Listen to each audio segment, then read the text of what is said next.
नमस्कार साथियों, मैं कमलेश चौधरी स्वागत करता हूं आप सभी का ब्राइट एग्रो क्लासेस के ऑनलाइन प्लेटफॉर्म पर। दोस्तों, आज मैं लेके आया हूं आप सभी के लिए एंटो 321 की महत्वपूर्ण क्लास, जिसमें एक ही क्लास में अपन संपूर्ण सिलेबस की चर्चा करेंगे। अगर चैनल पर नहीं हो तो चैनल को क्या करना है, सब्सक्राइब करना है। इस क्लास को ज़्यादा से ज़्यादा क्या करना है, शेयर करना है। दोस्तों, चलते हैं आज की क्लास के फर्स्ट टॉपिक की ओर।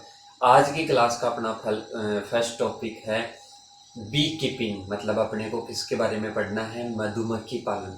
दोस्तों, अपन संपूर्ण जो अपनी पूरी सब्जेक्ट है उसमें अपने को पढ़ना है मैनेजमेंट ऑफ बेनिफिशियल इंसेक्ट। मतलब जो लाभदायक कीट होते हैं, जैसे मधुमक्खी हुआ, सेरिकल्चर हुआ, रेशम कीट वगैरह हुआ, लाख कीट हुआ, इनका मैनेजमेंट किस प्रकार से करिए, प्रोडक्शन किस प्रकार से करते हैं, इन सभी के बारे में अपने को संपूर्ण सिलेबस में पढ़ना है। पहला टॉपिक है बी कीपिंग। मतलब एक से लेके 4 टॉपिक तक अपने को किसके बारे में पढ़ना है, बी कीपिंग मतलब मधुमक्खी पालन। किसके बारे में पढ़ना है, मधुमक्खी पालन के बारे में पढ़ना है। 1 से 4 टॉपिक के बीच में दिए हुए हैं। अब दोस्तों, इस जो बी कीपिंग है, 1 से लेके 4 टॉपिक है, इनमें से जो ओल्ड एग्जाम थी उनमें क्या क्या क्वेश्चन पूछे गए हैं, उन सभी की चर्चा करते हैं। सबसे पहले देखिए दोस्तों, पहला है मधुमक्खी का चारागाह क्या होता है। पहला क्या है, मधुमक्खी का चारागाह क्या होता है। इसके बाद में है जो मधुमक्खी का मौसमी मैनेजमेंट होता है। मतलब विभिन्न प्रकार के मौसम होते हैं।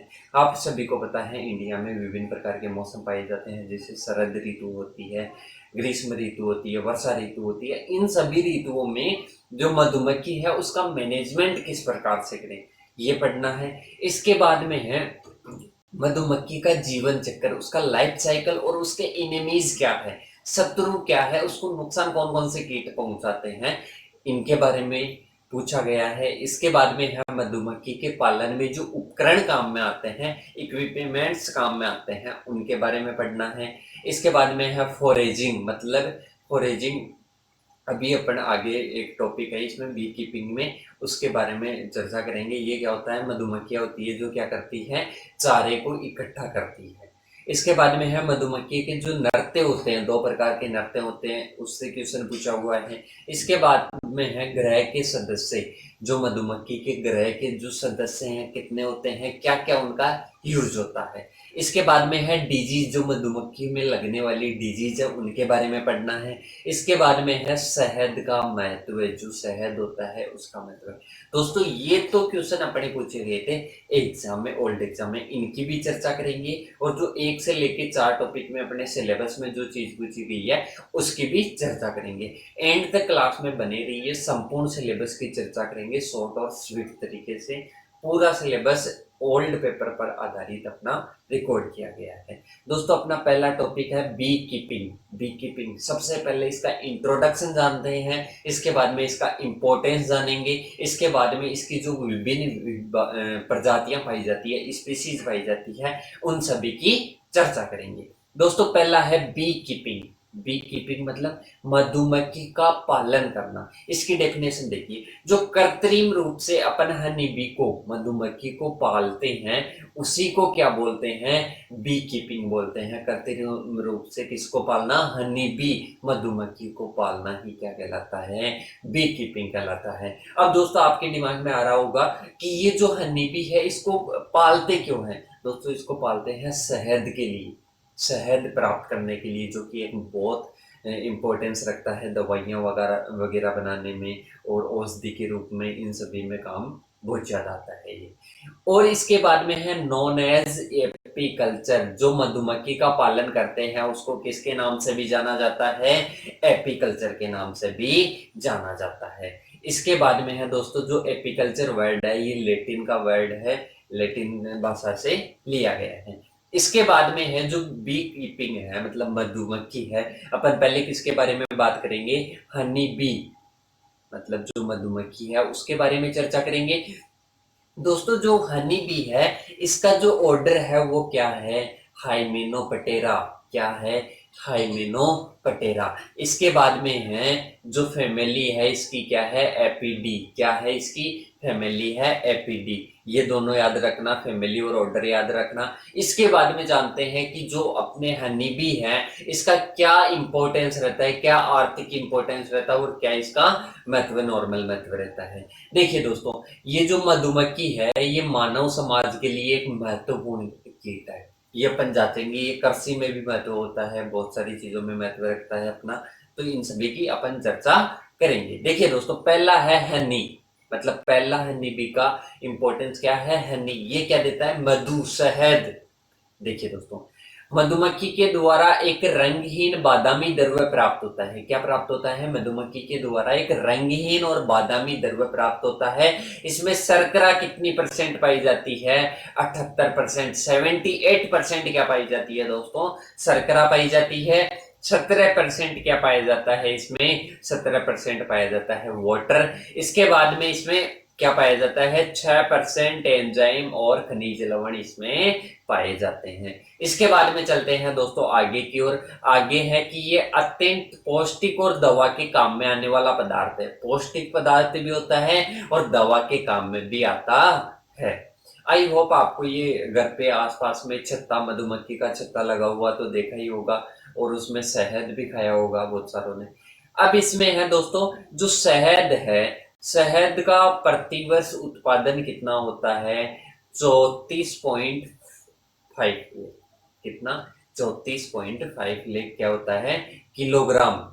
34.5 किलोग्राम क्या होता है, शहद का उत्पादन होता है। और इससे क्या होता है, विदेशी मुद्रा, मतलब इसको अपन विदेशों में बेचते हैं तो विदेशी मुद्रा का भी क्या होता है, अर्जन होता है। इसके बाद में है, पहला तो हो गया मधु, मतलब शहद के रूप में। इसके बाद में है मोम, इसके द्वारा क्या प्राप्त होती है, मोम भी प्राप्त होती है। देखिए दोस्तों, श्रमिक मधुमक्खियां जो होती है, श्रमिक मधुमक्खियां होती है, उनके उदर में क्या पाई जाती है, मोम ग्रंथियां पाई जाती है। श्रमिक मधुमक्खियों की ग्रंथियों में जो उदर होता है उसमें कौन सी ग्रंथियां पाई जाती है, मोम ग्रंथियां पाई जाती है। उनसे जो द्रव्य निकलता है, उनसे जो द्रव्य निकलता है उसी को अपन क्या बोलते हैं, बी वैक्स या मोम बोलते हैं। इसके बाद में चलते हैं दोस्तों, ये किस काम में आता है, क्रीम में काम में आता है, क्रीम बनाने में और पॉलिश बनाने में काम में आता है। इसके बाद में चलते हैं आगे की।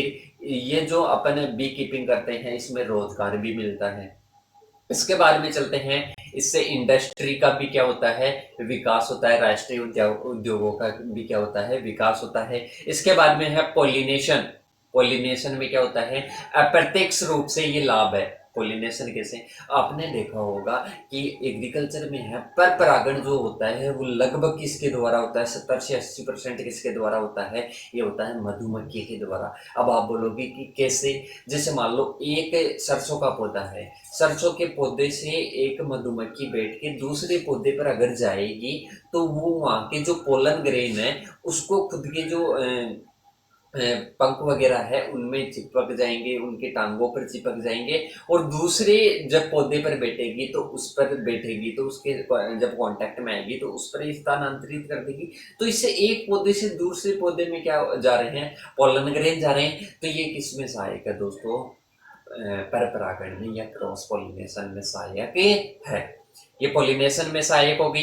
80 से 90% किसके द्वारा होता है परागण, मधुमक्खियों के द्वारा होता है। तो ये इसका कृषि में महत्व एक तो क्या हो जाएगा, पॉलिनेशन हो जाएगा। इसके बाद में है मधुविष। मधुविष में क्या आ जाएगा दोस्तों, जो मधुमक्खी होगा, जो विष होता है, जो डंक मारती है, जो विष होता है, इसको किसके काम में लिया जाता है, होम्योपैथिक दवाइयां बनाने के काम में लिया जाता है। और जो एलर्जी और गठिया रोग है इसमें भी इसका क्या लिया जाता है, यूज लिया जाता है। दोस्तों इसके इंपॉर्टेंस वापस देख लीजिए। इंपॉर्टेंस पहला है दोस्तों, इसका शहद प्राप्त होता है इससे। दूसरा, इससे मोम प्राप्त होती है, रोजगार प्राप्त होता है, राष्ट्रीय उद्योगों का विकास होता है, पॉलिनेशन में सहायक होती है।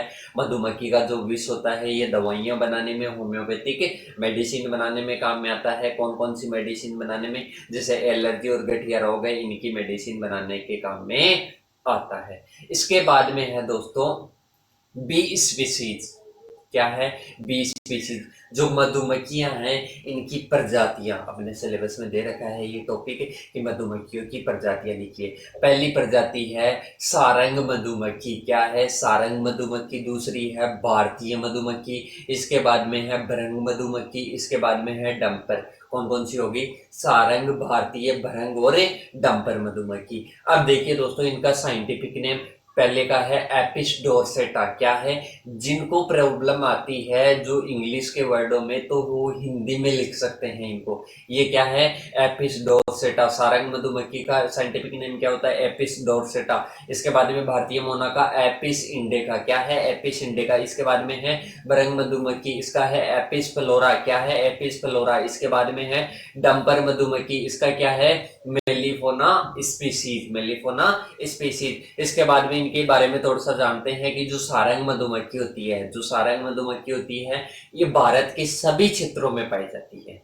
कहाँ पाई जाती है, भारत के सभी क्षेत्रों में सारंग मधुमक्खी पाई जाती है। सभी मधुमक्खियों में सबसे बड़ी अगर कोई मधुमक्खी है तो वो कौन सी है, सारंग मधुमक्खी एपिस डोर्सेटा है। 20 mm लंबी होती है। शहद का निर्माण सर्वाधिक कौन सी मधुमक्खी करती है, सारंग मधुमक्खी करती है। ये क्रोधित स्वभाव वाली होती है। कैसी होती है, क्रोधित स्वभाव वाली होती है। और ये क्या होती है, मतलब शीघ्र, जब भी इनको छेड़ते हैं, शहद लेने की कोशिश करते हैं, तो ये शीघ्र क्रोधित होती है। इसके बाद में है दोस्तों जो गर्मियों में जो पहाड़ और जो सर्दियों में जो मैदान होती है, इसमें गमन करती है। मतलब ये गर्मियों में तो कहाँ पर जाती है, पहाड़ों की ओर जाती है, और सर्दियों में कहाँ पर जाती है, मैदानों की ओर गमन करती है। इसके बाद में है जो शहद होता है, जो सारंग मधुमक्खी से जो शहद प्राप्त होता है, वो एक छत्ते से कितना प्राप्त होता है, 15 से 40 केजी। आई होप आपको सारंग मधुमक्खी या एपिस डोर्सेटा समझ में आई होगी। इसके बाद में है एपिस इंडिका, भारतीय मोना। क्या है, भारतीय मोना या एपिस इंडिका। ये सभी क्षेत्रों में पाई जाती है।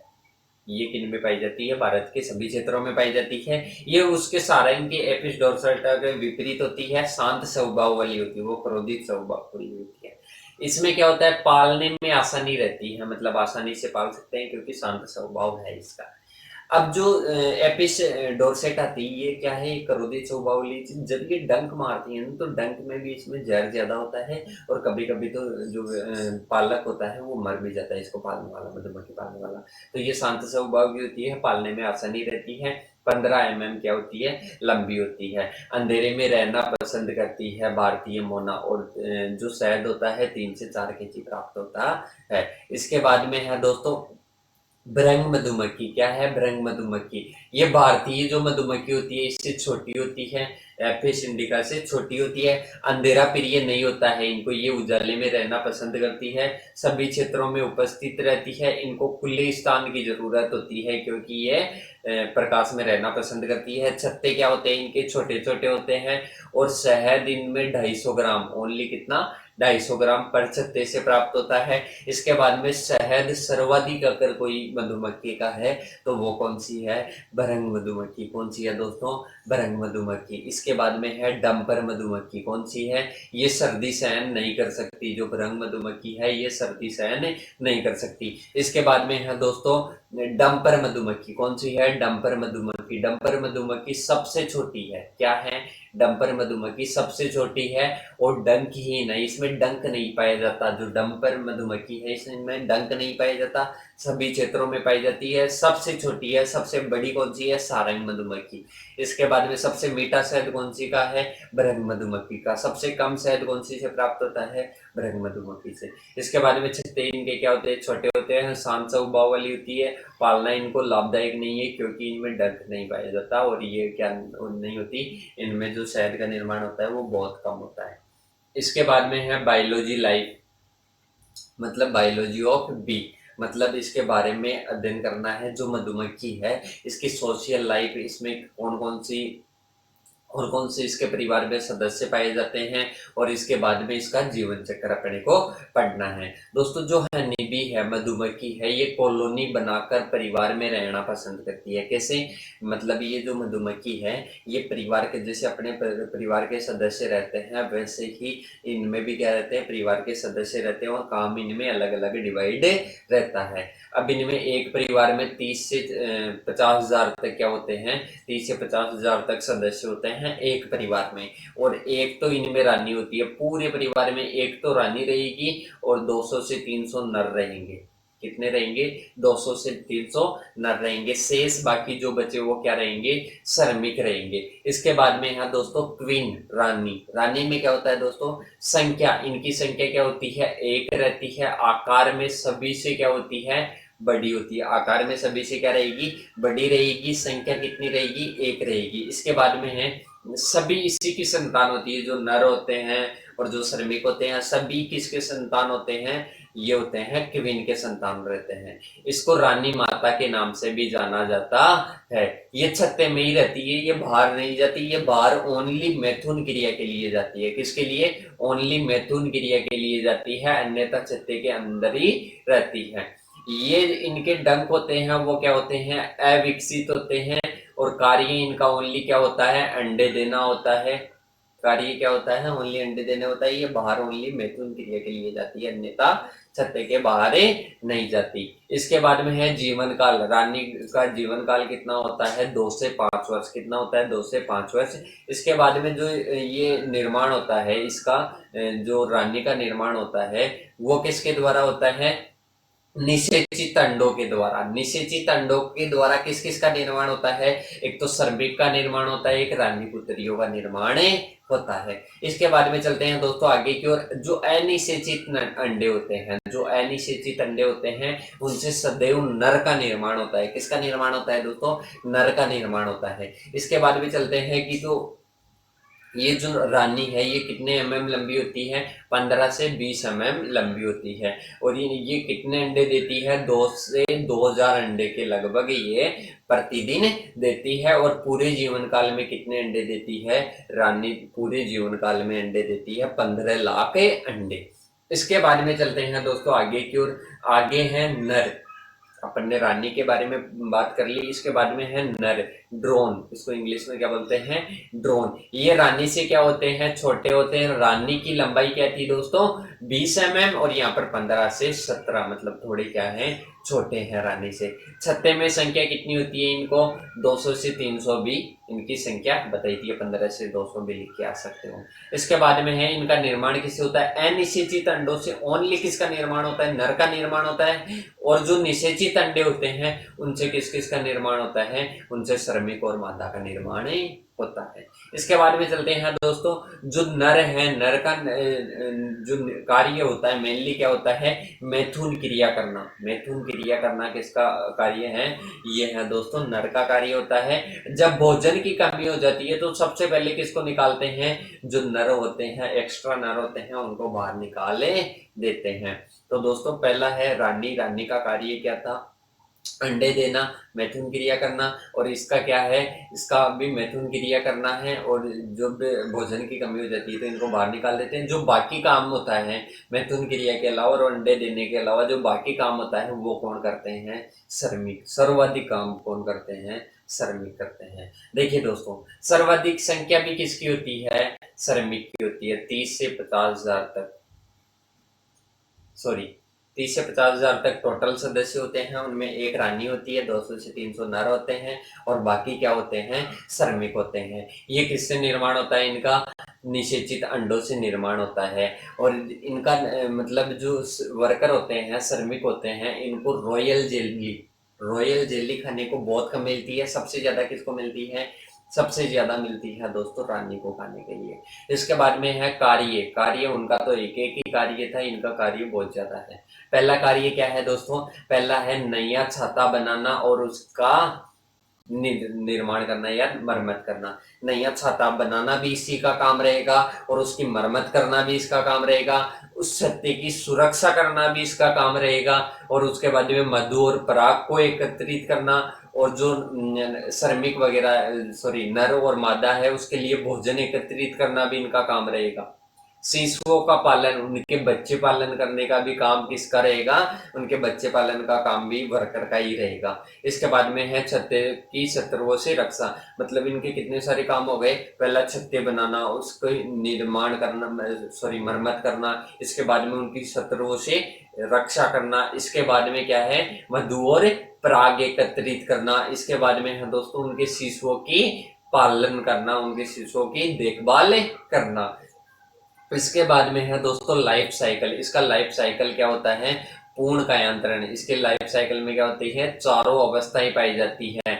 एग, लार्वा, प्यूपा, एडल्ट, चारों अवस्थाएं पाई जाती है। इसलिए इसमें क्या पाया जाता है, कंप्लीट मेटामॉर्फोसिस या पूर्ण कायांतरण पाया जाता है। दोस्तों ये जो है, जो एग होता है, इसका एग 3 दिन में किसमें चेंज हो जाता है, लार्वा में चेंज हो जाता है। इसके बाद में है दोस्तों 5 से 6 दिन बाद में प्यूपा में चेंज हो जाता है। और इसके बाद में जो 7 से 14 दिन में एडल्ट में चेंज हो जाता है। और 15 से 25 दिन में इसमें चेंज हो जाता है, वापस एडल्ट में रहता है। एडल्ट कितने दिन का रहता है, 15 से 25 दिन का। इसके बाद में है दोस्तों शरीर। इसके शरीर को 3 भागों में डिवाइड किया गया है। जो मधुमक्खी है, सिर, वक्ष, उदर। सिर में क्या क्या पाई जाती है, आंखें और मुख पाया जाता है। और ये जो वक्ष है, वक्ष को 3 भागों में बांटा गया है, अग्र वक्ष, मध्य वक्ष और पश्च वक्ष। इसके बाद में है दोस्तों उदर। उदर में क्या पाई जाती है, मोम ग्रंथियां पाई जाती है। क्या पाई जाती है, मोम ग्रंथियां पाई जाती है। इसके बाद में है दोस्तों commercial method of rearing honey bee. Honey bee को पालने के कॉमर्शियल मेथड क्या क्या हैं, 2 प्रकार के मेथड है दोस्तों। पहला कौन सा है, इंडिजीनियस मेथड। पहला क्या है, देसी विधि। क्या है, देसी विधि। इसके बाद में है दोस्तों दूसरा क्या है, मॉडर्न मेथड। पहला है देसी विधि। देसी विधि को देखते हैं दोस्तों। देसी विधि में क्या है, वॉल ऑफ फिक्स्ड हाइव।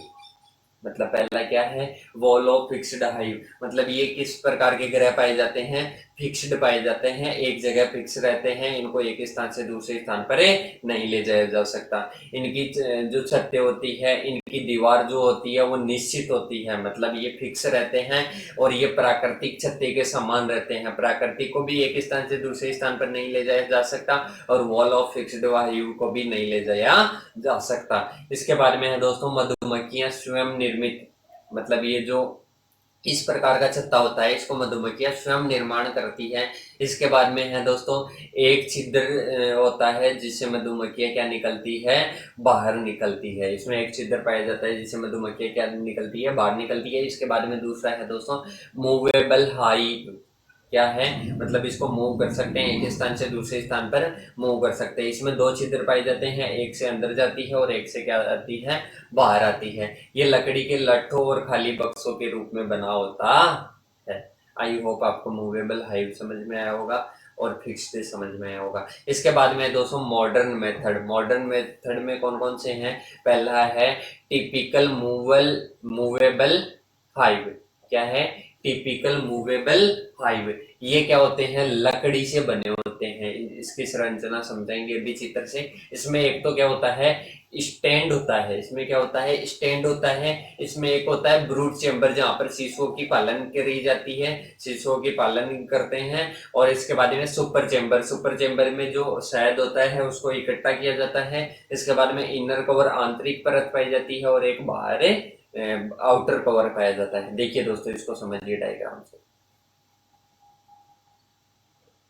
देखिए दोस्तों, ये तो टॉप कवर हो गया, ये इनर कवर हो गया। इसके बाद में है सुपर चेम्बर। सुपर चेम्बर में क्या करते हैं, मधु जो शहद होता है उसका क्या करते हैं, संग्रह करते हैं। इसके बाद में है दोस्तों ब्रूड चेम्बर।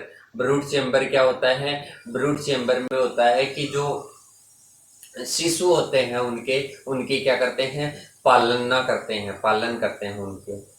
इसके बाद में है बॉटम बोर्ड। बॉटम बोर्ड वो होता है जिसमें जो इनका जो कचरा होता है वो क्या होता है, नीचे आकर बॉटम बोर्ड में क्या होता है, जमा होता है। जो शिशुओं का जो अपशिष्ट पदार्थ होता है वो आकर जमा होता है।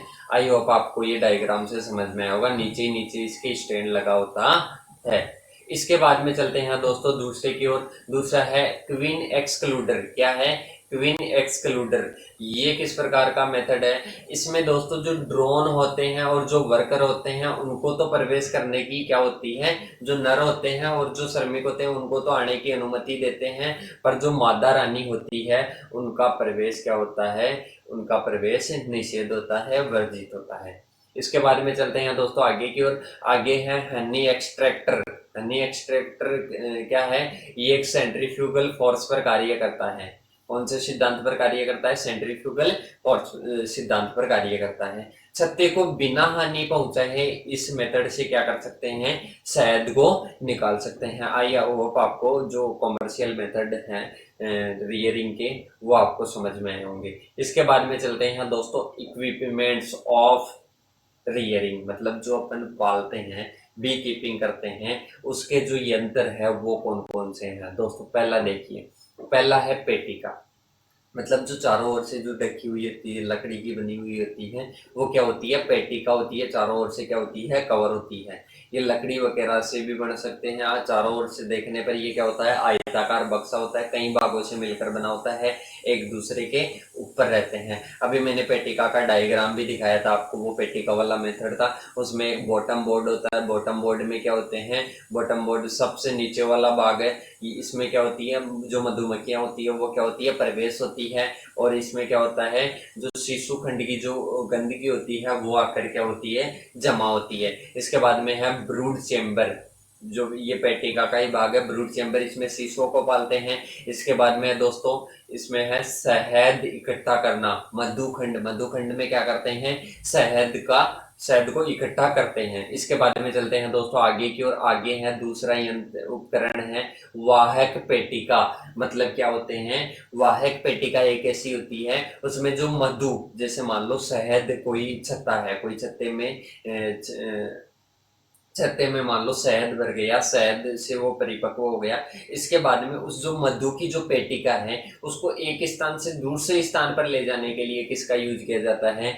मधु पेटिका का यूज किया जाता है। इसके बाद में चलते हैं दोस्तों आगे की ओर। आगे है मधुमक्खी जाली। क्या है? बी विल, मतलब मधुमक्खी की जाली।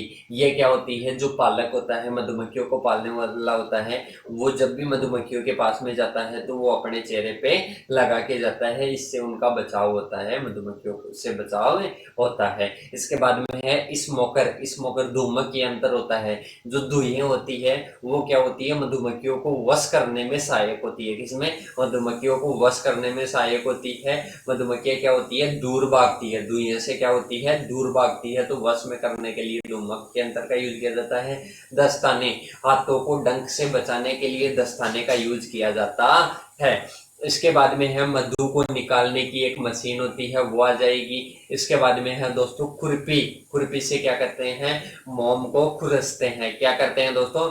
खुरपी से मोम को खुरसते हैं। इसके बाद में चलते हैं दोस्तों आगे की ओर। ब्रूस। ब्रूस से क्या करते हैं दोस्तों? जो मधुमक्खी हैं उनको क्या करते हैं? हटाते हैं। जैसे मान लो अपने को शहद को क्या करना है? अलग करना है, तो सबसे पहले मधुमक्खियों को बिना नुकसान पहुंचाए उनको हटाएंगे।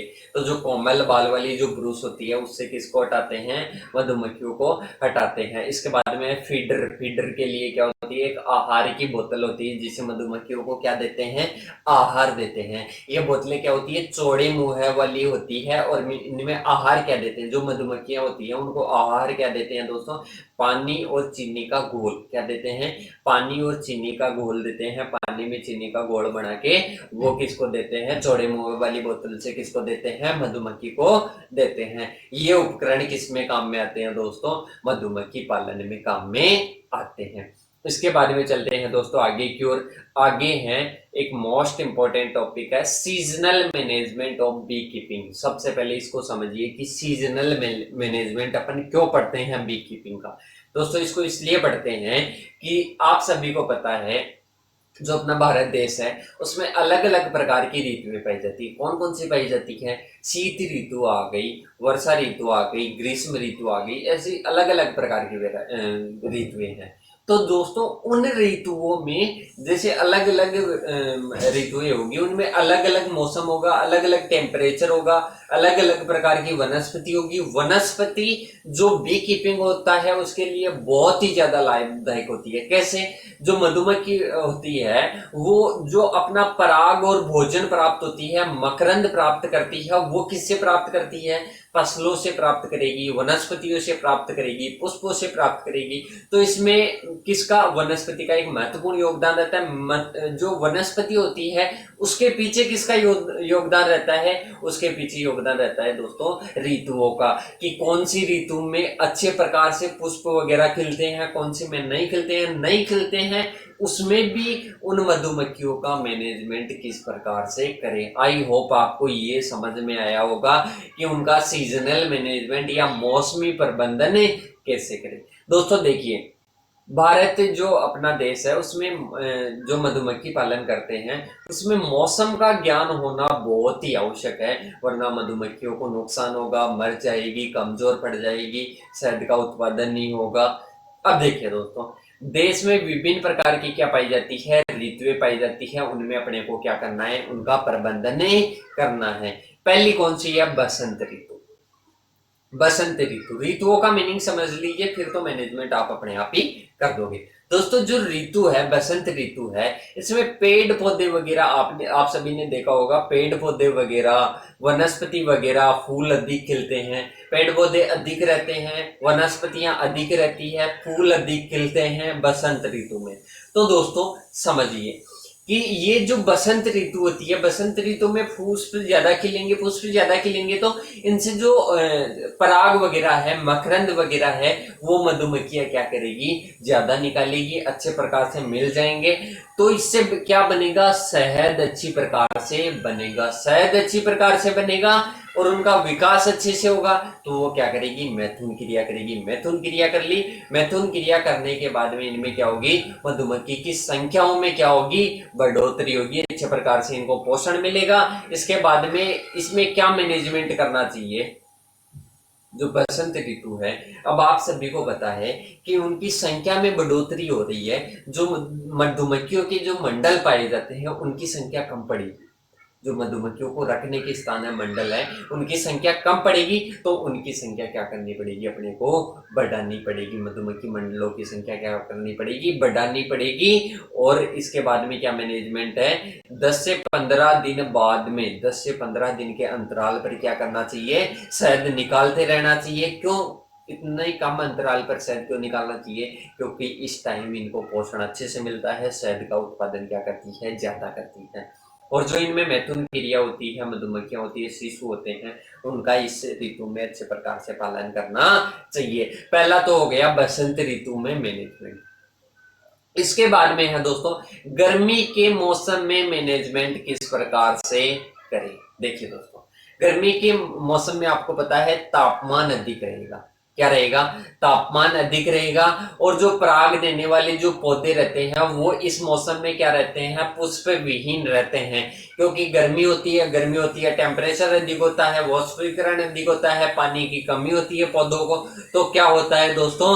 पौधों को पानी की कमी रहेगी, पुष्प वगैरह नहीं खिलेंगे, तो जो मधुमक्खियां उनको पोषण नहीं मिलेगा, पोषण नहीं मिलेगा तो क्या उनमें निष्क्रियता आ जाएगी। क्या आ जाएगी? निष्क्रियता आ जाएगी और भागने लगेगी। जो छत्ता होता है उससे क्या होगी? भागने लगेगी, पेटिका से भागने लगेगी। इसके बाद में इनको क्या करना चाहिए? क्या मैनेजमेंट करना चाहिए ग्रीष्म ऋतु में? एक तो कृत्रिम भोजन देना चाहिए। कृत्रिम भोजन क्या होता है दोस्तों? कृत्रिम भोजन होता है 200 ml पानी के साथ 100 ग्राम क्या देनी है? चीनी। इसको उबालना है, उबालने के बाद में जो घोल बनता है इसको बोतल में डालना है। चौड़े मुंह वाली क्या होनी चाहिए? बोतल होनी चाहिए। और इसके बाद में इनको देना चाहिए मधुमक्खियों को। इसके बाद में है तापमान को नियंत्रण करना चाहिए। किसका नियंत्रण करना चाहिए? तापमान का नियंत्रण करना चाहिए, तापमान को कम करनी चाहिए। आसपास में जो बोरी वगैरह है उसको गीली करके जो पेटिका होती है उसके आसपास रखना चाहिए। आई होप आपको गर्मी के मौसम में मधुमक्खियों का किस प्रकार से मैनेजमेंट करें ये समझ में आया होगा। इसके बाद में चलते हैं दोस्तों वर्षा काल में मैनेजमेंट। जब वर्षा होती है, वर्षा ऋतु होती है, उस टाइम जो मधुमक्खियां हैं उनका पालन कैसे करें, उनका मैनेजमेंट कैसे करें। दोस्तों आप सभी को पता है कि लगातार वर्षा होती रहती है। जब वर्षा ऋतु रहती है तो उसमें क्या रहती है, लगातार वर्षा होती रहती है। जब लगातार वर्षा होती रहेगी तो जो पराग और मकरंद के लिए जब मधुमक्खियां बाहर निकलती है तो वो नहीं निकलेगी। वर्षा ऋतु में क्या होती है दोस्तों, मधुमक्खियां पराग और मकरंद के लिए बाहर निकल ही नहीं पाती, लगातार वर्षा होती रहती है। पहला तो पराग और मकरंद की मतलब उनके पोषण की क्या होगी, उनके पोषण में क्या होगी, कमी होगी। इसके बाद में है उनको क्या देना चाहिए, पराग और मकरंद की कमी होगी तो क्या होगा, कृत्रिम भोजन उनको देना चाहिए। पोषण की कमी होगी तो इस टाइम में चींटियों का प्रकोप अधिक होता है। जो वर्षा काल होता है उसमें चींटियों का प्रकोप अधिक होता है, उसका उनका क्या करना चाहिए, मैनेजमेंट करना चाहिए। दोस्तों एक मैं आपको कॉन्सेप्ट समझाता हूँ कि एक क्या है, मधुमक्खी है। क्या है, मधुमक्खी है। मधुमक्खी क्या करेगी, उसका लाइफ साइकिल समझाता हूँ आपको एक सीधे तरीके से और आसान तरीके से। मधुमक्खी है, मधुमक्खी क्या करती है, भोजन ग्रहण करती है। मतलब एक नॉर्मल अपनी तरह ही मान लो उसको। मधुमक्खी क्या करेगी, भोजन का ग्रहण करेगी। उसका भोजन अपना जो खाना होता है उसी के अकॉर्डिंग उसका भोजन होता है पराग और मकर। पराग और मकरंद क्या है, उसका भोजन है, उसका भोजन है। तो दोस्तों ये पराग और मकरंद करके ये क्या करती है, मतलब जैसे उनका वेस्टेज के रूप में, वेस्टेज के रूप में ही निकलता है। इनके जो मधु होता है वो वेस्टेज के रूप में निकलता है। तो इनसे क्या निकलेगा, शहद निकलेगा। क्या निकलेगा, शहद निकलेगा। तो ये इनकी क्या है, एक लाइफ साइकिल है। उसमें ये पराग और मकरंद को क्या करती है, इकट्ठा करती है और क्या करती है, शहद निकालती है। अब इसके बाद में है दोस्तों, शहद का उत्पादन हो गया, सही। अब इसी प्रकार से मान लो किसी ऋतु में पराग और मकरंद की क्या है, कमी है। तो उस टाइम अपने को क्या देना चाहिए, इनको भोजन देना चाहिए। भोजन किसका, चीनी का घोल देना चाहिए। आई होप आपको ये कॉन्सेप्ट समझ में आया होगा कि इनका मैनेजमेंट कैसे करते हैं, इनकी लाइफ में क्या क्या कमी आती है, ये कैसे शहद उत्पन्न करती है। वर्षा काल में मैनेजमेंट देख लिया। इसके बाद में देखते हैं दोस्तों नेक्स्ट ऋतु में, शरद ऋतु में। किसमें, शरद ऋतु में क्या करते हैं, मैनेजमेंट। शरद ऋतु में दोस्तों पहाड़ी मैदान में अलग रहता है और इनका मैदानी क्षेत्रों में अलग मैनेजमेंट रहता है।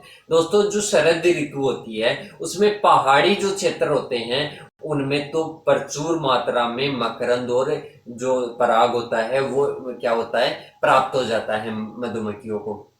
जो पहाड़ी क्षेत्र होते हैं उनमें प्रचुर मात्रा में क्या क्या प्राप्त हो जाएगा, पराग और मकरंद प्राप्त हो जाएगा। इसके बाद में है पहाड़ी क्षेत्र में तो क्या होता है, जो बसंत ऋतु होती है उसकी तरह क्या करें, मैनेजमेंट करें। जो बसंत, अब जो बसंत ऋतु थी, बसंत ऋतु में मैंने कहा कि अच्छी प्रकार से उसमें क्या होता है, पेड़ पौधे वगैरह, वनस्पति वगैरह, पुष्प वगैरह होता है, पराग और मकरंद अच्छी प्रकार से मिल जाता है। तो दोस्तों जो शरद ऋतु है इसमें पहाड़ी क्षेत्र और मैदानी क्षेत्र दो भागों की बात की गई है। अब जो पहाड़ी क्षेत्र होते हैं, पहाड़ी में तो मकरंद और जो पराग है अच्छी प्रकार से मिल जाता है। और कौन सी ऋतु में मिलता है, बसंत ऋतु में। तो इसका मैनेजमेंट किसके अकॉर्डिंग करना है, बसंत ऋतु के अकॉर्डिंग मैनेजमेंट करना है। इसके बाद में है मैदानी क्षेत्रों में। मैदानी क्षेत्रों में इनकी स्थिति अच्छी नहीं होती, जो मकरंद वगैरह, पराग वगैरह वो नहीं मिल पाता। तो इनको क्या देना चाहिए, कृत्रिम भोजन देना चाहिए। अब इसके बाद में है दोस्तों शीतकाल मैनेजमेंट। शीतकाल मैनेजमेंट में क्या करते हैं, पराग और मकरंद की क्या रहती है, कमी रहती है। क्यों रहती है कमी, दोस्तों शीतकाल होता है उनमें जो पौधे वगैरह है वो झुलस जाते हैं पाले वगैरह से। और इसमें क्या होता है, तापमान भी प्रभावित करता है। कैसे, जब 15 डिग्री सेंटीग्रेड से कम तापमान होगा तो जो मधुमक्खियां हैं वो बाहर ही नहीं निकलती, छत्ते से बाहर ही नहीं निकलती। तो इनको क्या देना चाहिए, कृत्रिम भोजन देना चाहिए। 5 प्रकार की ऋतुओं में अपन ने क्या कर लिया, 5 प्रकार के मौसम में अपन ने क्या बात कर ली, मैनेजमेंट की बात कर ली। किसकी, बी कीपिंग के मैनेजमेंट की बात कर ली। दोस्तों ये क्वेश्चन पूछा हुआ है और बार बार पूछने की क्या है, उम्मीद है इस क्वेश्चन की। ये जो संपूर्ण है 11 टॉपिक ही तो टोटल है, कितने हैं, 11 टॉपिक तो टोटल है अपने सिलेबस में। अब 11 में से 11 से ज्यादा तो अपने क्वेश्चन ही आ जाते हैं। तो हर क्वेश्चन, हर टॉपिक होता है उससे क्वेश्चन पूछता है। बहुत सारे ऐसे पूछते हैं कि इंपॉर्टेंट क्वेश्चन बताइए। इंपॉर्टेंट क्वेश्चन कुछ भी नहीं होते, अपने 10-11 ही तो टॉपिक है, 10-11 टॉपिक को अपन 2 घंटे की क्लास में रिकवर कर लेते हैं। इसके बाद में आप पीडीएफ ला के एक बार रीडिंग कर लो। पीडीएफ जो है उसके लिए मैसेज कर दो, पीडीएफ में सेंड कर दूंगा। इसके बाद में आप क्या कर लो, इसका रिवाइज कर लो, पीडीएफ से पढ़ लो। क्लास आपने ले ली, क्लास में समझ में आ जाएगा, इसके बाद में रीडिंग मारने के बाद में समझ में आ जाएगा। या तो आप पहले पीडीएफ के लिए कांटेक्ट करके पहले पीडीएफ की रीडिंग मारिए, फिर बाद में क्या लीजिए, क्लास लीजिए, तो इससे ज़्यादा समझ में आने की संभावना रहती है। तो इसके बाद में कोई बाहर से आने की, आज तक अपन ने जो 3-4 सब्जेक्ट करवाई उनमें से तो कोई बाहर से क्वेश्चन आया नहीं, और जो क्वेश्चन बाहर से आता है वो सिलेबस के ही बाहर से आता है।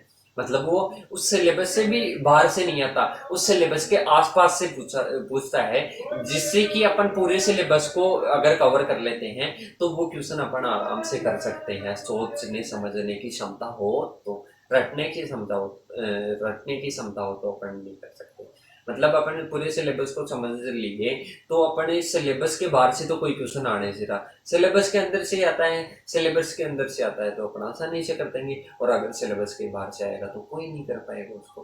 तो दोस्तों, आपको क्या करना है, कोई भी इंपॉर्टेंट इनके चक्कर में कुछ भी नहीं पढ़ना है। हाँ, अगर करने हो तो ओल्ड पेपर सॉल्यूशन करो, और इसके बाद में क्लास लीजिए और नोट्स को बार बार पढ़िए और एग्जाम देकर आइए। इसके बाद में चलते हैं, सीजनल मैनेजमेंट कर लिया, इसके बाद में है दोस्तों बी इनेमीज। क्या पढ़ना है, बी इनेमीज, जो मधुमक्खियां होती है उनके दुश्मन, शत्रु की बात करेंगे दोस्तों। इनके शत्रु कौन कौन से हैं, मोम एवं शहद को खाने वाले शत्रु। पहले कौन से हैं, मोम और शहद को खाने वाले शत्रु। जो मोम ग्रंथियों से जो उधर होता है, श्रमिक ग्रंथियों का, उनके उधर में मोम ग्रंथियां पाई जाती है, उनसे जो मोम प्राप्त होता है वो किस में काम में आता है, पॉलिश और क्रीम बनाने के काम में आता है। तो जो मोम होता है और जो शहद होता है, इसको खाने वाले कुछ शत्रु पाए जाते हैं जो शहद और किसको, मोम को खा जाते हैं। इनमें पहला है वैक्स मॉथ्स।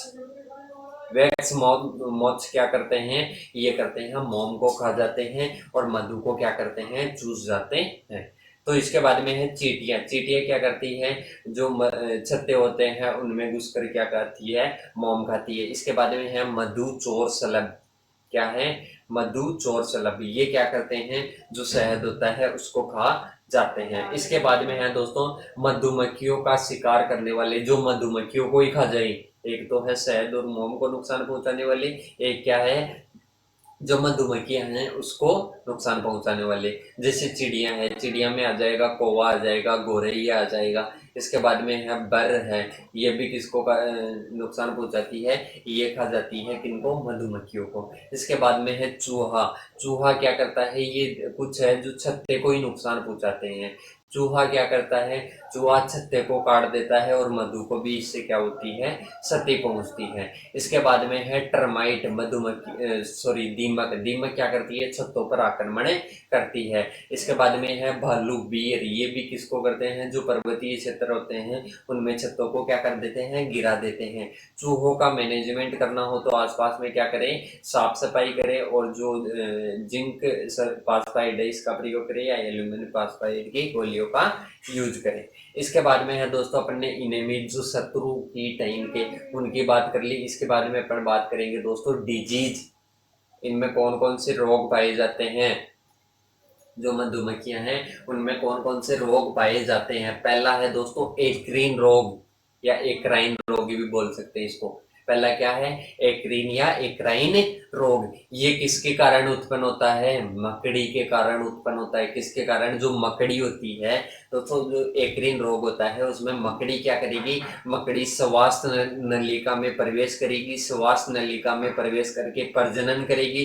प्रजनन के बाद में वो उसमें जो शिशु वगैरह होंगे, प्रजनन होंगे तो वो मोटी होगी, तो इसके बाद में क्या हो जाएगी, मधुमक्खी की क्या हो जाएगी, मृत्यु हो जाएगी। मतलब क्या होता है, ये एक राइन रोग होता है, मकड़ी के कारण होता है। मकड़ी किस में प्रवेश करती है, श्वास नलिका में, श्वास नलिका में प्रवेश करके क्या होती है, प्रजनन करती है। प्रजनन करने के बाद में मधुमक्खी की क्या हो जाती है, मृत्यु हो जाती है। इसका मैनेजमेंट कैसे करें, जो मिथाइल सिलिसेट है, मिथाइल सिलिसेट एक केमिकल होता है। इसको अगर बोतल में भरकर घर में रख दे, जो अपन जहाँ पर मधुमक्खियों को पालते हैं मौन ग्रह होता है, उसमें मिथाइल सिलिसेट की बोतल को भर के अगर रख दे तो एक्राइन रोग नहीं होता है। उसकी जो धुइयाँ वगैरह होती है उसके कारण क्या नहीं आता, मकड़ी नहीं आती। इसके बाद में दूसरी डिजीज है दोस्तों नोसेमा। नोसेमा में क्या होता है, प्रोटोजोआ के कारण होती है। किसके कारण होती है नोसेमा बीमारी होती है, प्रोटोजोआ के कारण।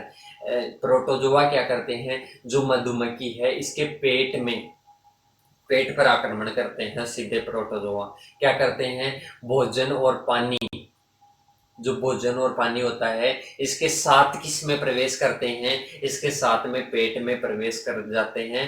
प्रोटोजोआ के कारण नोसेमा बीमारी होती है। इसमें क्या होता है, इसमें होता है पेट फूल जाता है, भोजन और पानी के द्वारा प्रोटोजोआ प्रवेश कर जाते हैं। प्रोटोजोआ प्रवेश कर जाएंगे, पेट फूल जाएगा तो वो उड़ नहीं पाएगी और इसके बाद में क्या हो जाती है, वो मर जाती है। इसके बाद में है बसंत और शीत ऋतु में ये रोग ज्यादा पाया जाता है, नोसेमा रोग। इसके बाद में है इसका मैनेजमेंट में आएगा, सफाई रखें और 40% जो फॉर्मेलिन है उसका क्या करें, ध्रुमण करें, स्मोक करें। इसके बाद में है दोस्तों लकवा बीमारी होती है मधुमक्खियों में। ये किसके द्वारा होती है, वायरस के द्वारा। पहली थी एक्राइन, दूसरी थी नोसेमा, तीसरी क्या थी, पहली किसके कारण हुई, मकड़ी के कारण, दूसरी प्रोटोजोआ के कारण, तीसरी वायरस के कारण। वायरस के कारण क्या आ जाता है, लकवा आ जाता है और अंग कांपने लगते हैं। इनके क्या होते हैं, अंग कांपने लगते हैं। ये क्रिया तो आपने देखी होगी, अगर आसपास कोई मधुमक्खियां देखी होगी तो उनके अंग कांपने लगते हैं और वो फड़फड़ाने लगती हैं और उड़ नहीं पाती है और धीरे धीरे क्या होती है, मरने लगती है। मैनेजमेंट वही है, साफ सफाई, पैरालाइसिस समझ लिया। इसके बाद में है अमीबी डिजीज, क्या पाई जाती है, अमीबी डिजीज किसके कारण होती है, अमीबी डिजीज होती है प्रोटोजोआ के कारण। किसके कारण, प्रोटोजोआ के कारण होती है। और ये जो मेलपी की नलिकाएं होती है, जो क्या होती है, मेलपी की नलिकाएं होती है, उनमें क्या हो जाता है, प्रोटोजोआ प्रवेश हो जाता है और अमीबी डिजीज हो जाती है। इसके बाद में है सेप्टिसीमिया, क्या है, सेप्टिसीमिया डिजीज। इसमें क्या है, बैक्टीरिया के द्वारा होती है, गंदे पानी में होती है और इनकी क्या वो करनी पड़ती है, सफाई करनी पड़ती है। ये इसका मैनेजमेंट है। गंदे पानी के द्वारा सेप्टिसीमिया बैक्टीरिया के कारण क्या होती है, बीमारी होती है। पहली थी एक्राइन, मकड़ी के कारण। इसके बाद में दूसरी नोसेमा, नोसेमा किसके कारण, प्रोटोजोआ के कारण। इसके बाद में तीसरी थी लकवा वायरस के कारण। इसके बाद में थी अमीबी, प्रोटोजोआ के कारण। इसके बाद में इसके बाद में पढ़ते हैं दोस्तों अपन चारागाह है। जो मधुमक्खी होती है उनके लिए चारागाह है क्या होता है। देखिए दोस्तों, जो मधुमक्खी होती हैं उनकी अपन पालना करते हैं तो जो मधुमक्खी पालक होता है उसको एक चीज की जानकारी जरूर होनी चाहिए। किसकी जानकारी होनी चाहिए दोस्तों, उसको जानकारी होनी चाहिए पेड़ पौधों की जानकारी होनी चाहिए। किसकी जानकारी होनी चाहिए, पेड़ पौधों की जानकारी होनी चाहिए। अब इसके बाद में है दोस्तों, पेड़ पौधों की जानकारी क्यों होनी चाहिए, क्योंकि उनसे मकरंद और पराग मिलता है। जो मधुमक्खियां हैं उनको क्या मिलता है, मकरंद और पराग मिलता है। क्या मिलता है, मकरंद और पराग मिलता है। इसके बाद में है जो बी पास्चुरेज होता है, चारागाह है होता है उनका, उसकी डेफिनेशन क्या है। देखिए दोस्तों, ऐसे उद्यान या हरे भरे वन जहाँ पर पौधों से जो पुष्प होते हैं, जहाँ पर पौधों के जो पुष्प होते हैं इनसे पराग और मकरंद मिलता है। मतलब ऐसे हरे भरे वन और पौधे जहाँ पर क्या हो, पराग और मकरंद मिले। जो मधुमक्खी होती है उसको क्या मिले, पराग और मकरंद मिले, उसको क्या बोलते हैं, बी पास्चुरेज बोलते हैं, चारागाह बोलते हैं। दोस्तों ये जो चारागाह होते हैं, ये चारागाह होते हैं 2 से 3 किलोमीटर तक होना ज़रूरी है। जो मौन ग्रह होता है उसके आसपास 2-3 किलोमीटर का जो एरिया होता है उनमें ये चारागाह होना ज़रूरी है। ये क्वेश्चन भी पूछा हुआ है, 5वें क्वेश्चन में ये पूछा हुआ है, टिप्पणी इसकी पूछी हुई है। इसकी जो बी पास्चुरेज होता है, चारागाह होता है, ये क्या होता है, ये होता है दोस्तों जहाँ से ये जो मधुमक्खियाँ हैं ये क्या प्राप्त करती है, मकरंद और पराग प्राप्त करती है, उसको अपन क्या बोलते हैं, बी पास्चुरेज बोलते हैं। ये कितने किलोमीटर के बीच में होना चाहिए, 2 से 3 किलोमीटर के बीच में उपलब्ध होना चाहिए, आसपास में उपलब्ध होना चाहिए। इसके बाद में है दोस्तों वर्ष, ये जो वर्ष में 2 बार वर्ष में 2 बार मकरंद लेता है। कब कब? एक तो बसंत ऋतु में, एक ग्रीष्म ऋतु में। एक कब? एक तो बसंत ऋतु में, एक ग्रीष्म ऋतु में 2 बार मकरंद की आवश्यकता होती है मधुमक्खी को। इसके बाद में है दोस्तों 35 से 40% जहाँ पर मकरंद की सांद्रता होने वो मकरंद या 35 से 40% चीनी की सांद्रता हो जिस मकरंद में चीनी की सांद्रता कितनी हो? 35 से 40% हो, वो मकरंद क्या होता है? उपयुक्त होता है। अब इसके बाद में है दोस्तों मकरंद के लिए उपयुक्त फसलें कौन कौन सी होती है? सरसों, सौंफ, धनिया, मक्का, बाजरा। इसके बाद में फ्रूट्स ट्रीज कौन सा हो जाएगा? सेब, लीची, अमरूद। फिर हो जाएंगे अदर कौन कौन से? बेल और सफेदा ट्री हो जाएगा। दोस्तों जो विपासुरेज क्या क्या बात की है पढ़ने? सबसे पहले पढ़ने बात की विपासुरेज होता है क्या है? ये 2 से 3 किलोमीटर की दूरी में बना रहना चाहिए। और ग्रीष्म ऋतु और बसंत ऋतु में 2 ऋतुओं में क्या मिलता है? ये मिलता है, भोजन मिलता है। इसके बाद में है दोस्तों मकरंद मिलता है। इसके बाद में है जो मकरंद होता है उसकी चीनी की सांद्रता कितनी होनी चाहिए? 35 से 50% होनी चाहिए। क्रॉप्स कौन कौन सी है?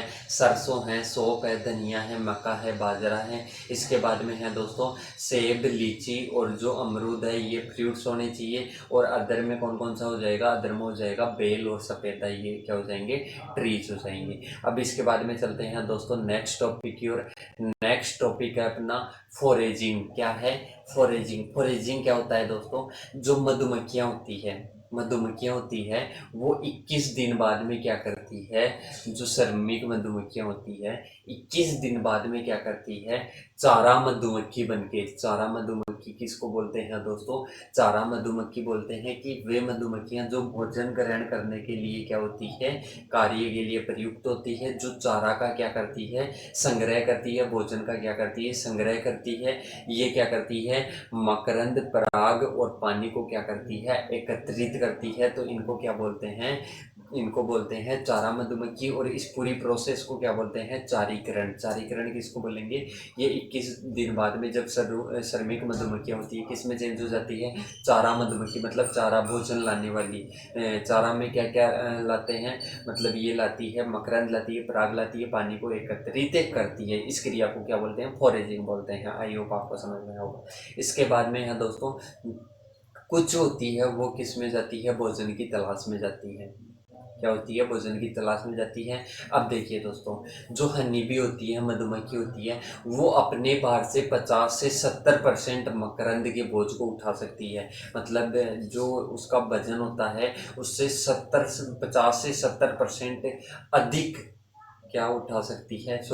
50 से 70%। जैसे खुद का 100 ग्राम उसका भार है तो वो कितना भार उठा सकती है? 50 से 70 ग्राम भार उठा सकती है। चारा मधुमक्खी की जो उड़ान होती है 10 से 12 किलोमीटर पर हावरे होती है। इसके बाद में अपन पढ़ेंगे चारीकरण की क्रिया पढ़ ली। इसके बाद में कम्युनिकेशन भी पूछा गया है।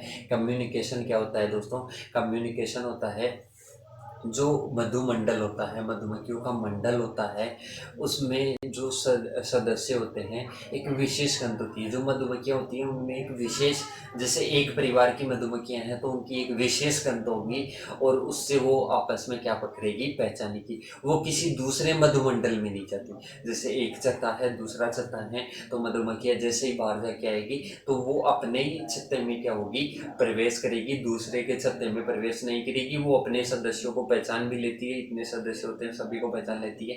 किसके कारण? एक विशेष गंध के कारण उनको पहचाने लेती है। इसके बाद में देखिए जो खोजी मधुमक्खियां होती है वो भोजन और पानी लेने के लिए क्या होती है? जो खोजी मधुमक्खियां होती है भोजन और पानी लेने के लिए इनको स्रोत को जो पता लगाती है, ये मतलब जो खोजी मधुमक्खियां जो किसके लिए जाती है? भोजन और पानी लेने के लिए जाती है, आप सभी को पता है। तो वो स्रोत का पता लगते ही जो खोजी मधुमक्खियाँ होती है, जो भोजन और क्या लेने जाती है, पानी वगैरह, पराग वगैरह लेने जाती है, तो उनको स्रोत का पता लगाते ही वो क्या करती है, एक पहले तो क्या करती है, एक जो जितनी भी मधुमक्खियाँ होती है वो एक एकत्रित होती है। एकत्रित होने के बाद में छत्ते के आसपास आकर क्या करती है, चक्कर लगाती है, जिसे क्या बोलते हैं, मधुमक्खी नृत्य बोलते हैं। क्या बोलते हैं दोस्तों, मधुमक्खी नृत्य बोलते हैं। ये जो मधुमक्खी नृत्य करती है, गोल गोल चक्कर घुमाती है, किस लिए करती है, दूसरी मधुमक्खियों को संदेश देती है कि मेरे को क्या मिल गया, मेरे को भोजन मिल गया, पराग मिल गया, आप भी आ जाओ। सही, ये संदेश देती है। ये क्या है दोस्तों, यही प्रोसेस है कम्युनिकेशन, कि जब भी उनको भोजन वगैरह में, एक तो वो क्या होती है, विशेष गंध होती है, उससे वो सदस्यों की पहचान कर लेती है। एक जो खुदी खोजी मधुमक्खियाँ होती है, उनको जब स्रोत का पता लग जाता है, एकत्रित होकर बोल नृत्य करती है, नृत्य करती है, तो इसको क्या बोलते हैं, मधुमक्खी नृत्य बोलते हैं। दूसरी मधुमक्खियों को क्या पता लग जाता है कि उनको क्या मिल गया, उनको मिल गया, स्रोत मिल गया, फिर वो उसी दिशा में गमन करती है। इसके बाद में है दोस्तों खोज। इसकी खोज, जो मधुमक्खियों के जो नृत्य थी, इसकी खोज की थी प्रोफेसर कार्ल फ्रॉन्फ्रिस। इसने प्रोफेसर कार्ल फ्रॉन्फ्रिस ने की थी। इसको नोबेल पुरस्कार भी दिया गया था इनको। इसके बाद में है दोस्तों, ये जो नृत्य है दो भागों में बांटा गया है, राउंड नृत्य और कुछ दली अबुदली नृत्य, वेगिंग डांस और राउंड डांस। देखिए दोस्तों, जो राउंड डांस होता है, इसमें क्या होता है, ये जब मौन ग्रह के समीप स्रोत है, जब जो वो स्रोत होता है, जो स्रोत होता है, भोजन का स्रोत होता है, वो किसके पास में हो, मौन ग्रह या मधुमक्खी ग्रह के पास में हो, तो उसको क्या, तब वो कौन सा नृत्य करती है, गोल नृत्य करती है। कौन सा नृत्य करती है, गोल नृत्य करती है। वेगिंग डांस कब करेगी, जब जो स्रोत होता है, भोजन का स्रोत होता है, वो दूर हो, तो कौन सा डांस करते हैं, वो करते हैं वेगिंग डांस। अब इसके बाद में चलते हैं दोस्तों आगे की ओर। आगे का है अपना टॉपिक 5 से लेके 7। ये तो अपने कौन से टॉपिक, 1 से लेके 4 टॉपिक बी कीपिंग से रिलेटेड जितने भी टॉपिक थे सभी अपन ने कवर कर लिए। इसके बाद में चलते हैं 5 से लेके 7 टॉपिक। 5 से 7 टॉपिक में अपने को क्या पढ़ना है, सिल्क मोथ। सिल्क मोथ क्या होता है, रेशम कीट। क्या होता है दोस्तों, रेशम कीट होता है। ये कौन से, रेशम कीट को आप समझ लीजिए दोस्तों, एक प्रकार का कीट होता है, एक प्रकार का कीट होता है। वो किसका उत्पादन उत्पादन करता है, रेशम कीट का उत्पादन करता है। किसका उत्पादन करता है, रेशम कीट का उत्पादन करता है।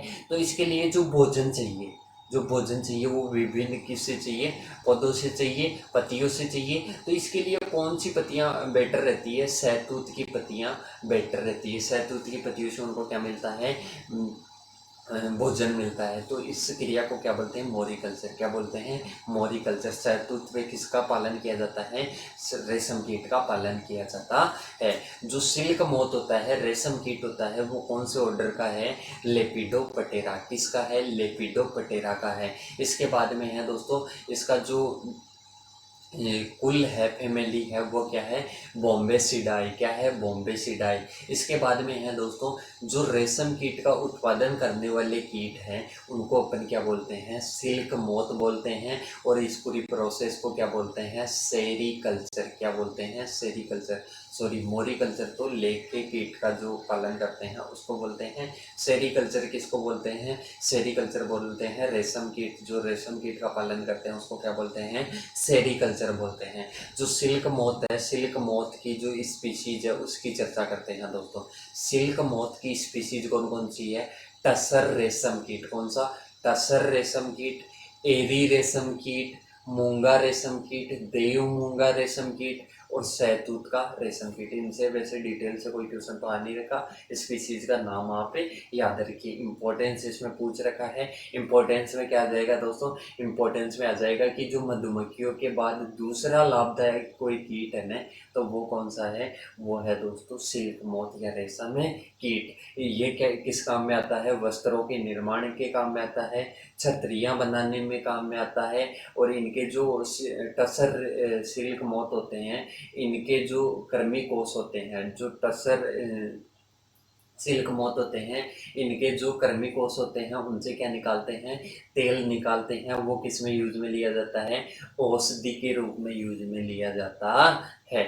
इसके बाद में चलते हैं दोस्तों आगे की ओर। आगे एक क्रिया है वोल्टिनिज्म। क्या है, वोल्टिनिज्म। वोल्टिनिज्म क्रिया क्या होती है दोस्तों, एक कीट की वो क्षमता जो बताए कि क्या हो एक साल में कितनी उसने जनरेशन हुई। मतलब इसकी डेफिनेशन क्या हो जाएगी, किसी कीट की वह क्षमता जो कीट के एक साल में कितने जनरेशन पूरे हुए उसको दर्शाती है। मतलब कीट की वो क्षमता जो ये दर्शा दे कि जनरेशन कितनी पूरी हो हुई एक साल में, उसको दर्शाने की कैपेसिटी को क्या बोलते हैं, वोल्टिनिज्म बोलते हैं। इसको क्या बोलते हैं, वोल्टिनिज्म बोलते हैं। और ये किसकी कैपेसिटी है, ये है जनरेशन दर्शाने की कैपेसिटी। इसके बाद में चलते हैं दोस्तों, ये जो वोल्टिनिज्म है ये 3 प्रकार की क्रिया है, 3 प्रकार के हैं वोल्टिनिज्म दोस्तों। मोनो वेल्टेनाइल, पहले क्या है, मोनोवेल्टेनाइल टाइप है। इसमें क्या है दोस्तों, एक वर्ष में एक पीढ़ी होती है। जो मोनोवेल्टेनाइल होते हैं इनमें क्या होती है, एक वर्ष में एक ही पीढ़ी होती है। बाईवेल्टाइन होते हैं, इनमें एक वर्ष में 2 पीढ़ी होती है। मल्टीवेल्टेनाइन होते हैं, इनमें क्या होती है, एक वर्ष में अनेक पीढ़ियां होती है। इसके बाद में है दोस्तों सेंट्रल सिल्क बोर्ड। मतलब जो सेंट्रल सिल्क बोर्ड है ये कहाँ पर स्थित है, ये स्थित है दोस्तों बेंगलोर में। कहाँ पर स्थित है, बेंगलोर में। जो सेंट्रल सिल्क मोथ है ये कहाँ पर स्थित है दोस्तों, ये बेंगलोर में स्थित है। कहाँ पर स्थित है, बेंगलोर में स्थित है। इसके बाद में चलते हैं बायोलॉजी ऑफ सिल्क वर्म। जो सिल्क वर्म होता है, रेशम कीट होता है, इसकी बायोलॉजी क्या है। तो दोस्तों देखिए, इसके अपन पहले चर्चा करते हैं किसकी, इसके लाइफ साइकिल की चर्चा करते हैं। इसकी लाइफ साइकिल में क्या पाया जाता है, कंप्लीट मेटामॉर्फोसिस पाया जाता है। क्या पाया जाता है दोस्तों, कंप्लीट मेटामॉर्फोसिस पाया जाता है। मतलब इसमें जो चारों अवस्थाएं होती है वो पाई जाती है। जो कंप्लीट मेटामॉर्फोसिस या पूर्ण कायांतरण होता है उसमें चारों अवस्थाएं पाई जाती है।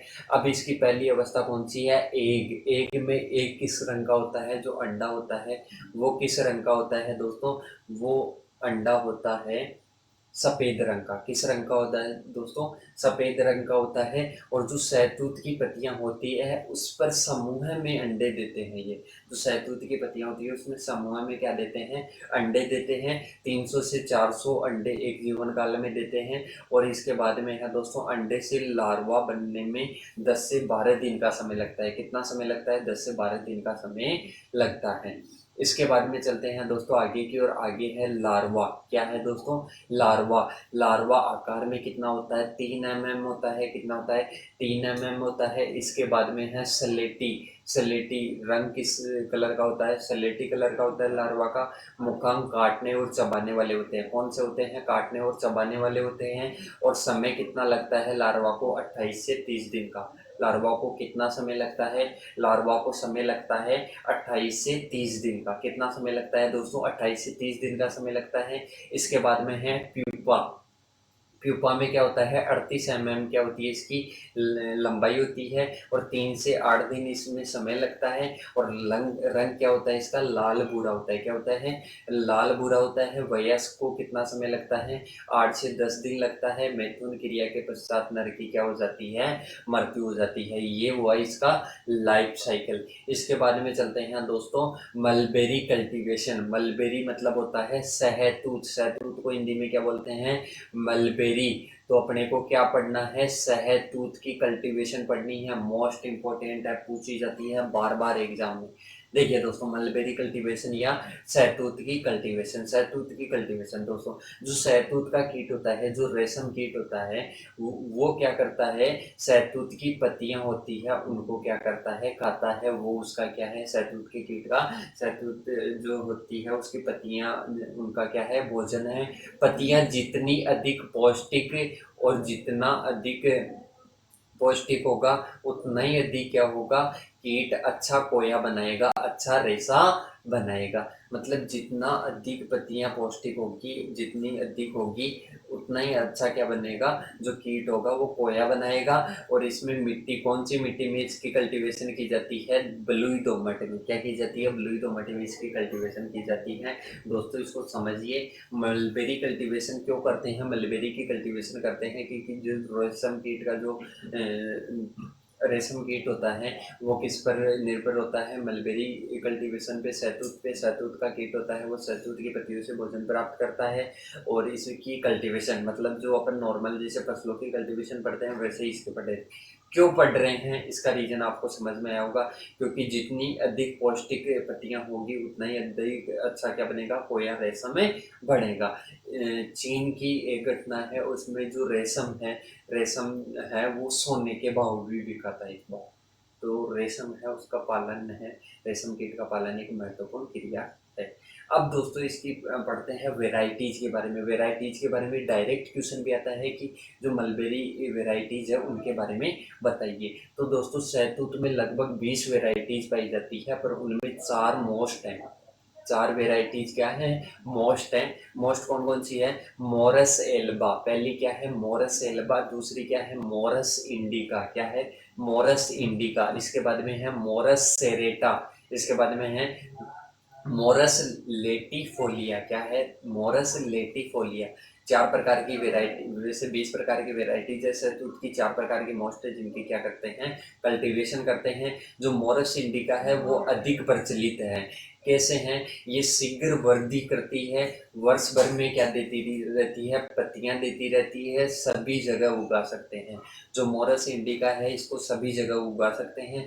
इसकी किस्में वेराइटीज की बात करते हैं, कौन कौन सी उगाए हैं मोरस इंडिका की वेराइटी। जो दक्षिण भारत है, दक्षिण भारत में S54 जो वेराइटी है वो फेमस है। इसके बाद में है S519 और S663 जो वेराइटी है वो उत्तरी भारत के लिए उपयुक्त है। इसके बाद में है प्रोपेगेशन। प्रोपेगेशन कौन सा काम में आता है, जो शहतूत होता है इसमें स्टेम कटिंग मोस्ट प्रोपेगेशन होता है। सीड के द्वारा भी अपन क्या कर सकते हैं, प्रोपेगेशन कर सकते हैं। इसके बाद में चलते हैं दोस्तों आगे की और। आगे है इसकी क्लाइमेट। क्लाइमेट क्या होती है, इसमें सभी जलवायु में इसकी कल्टीवेशन कर सकते हैं वैसे तो, पर तापमान क्या होना चाहिए, तापमान होना चाहिए 24 से 28 डिग्री सेंटीग्रेड। कितना, 24 से 28 डिग्री। इनका जो 15 डिग्री सेंटीग्रेड से कम और 38 से अधिक पर तो इसकी कल्टीवेशन बिल्कुल भी नहीं हो सकती।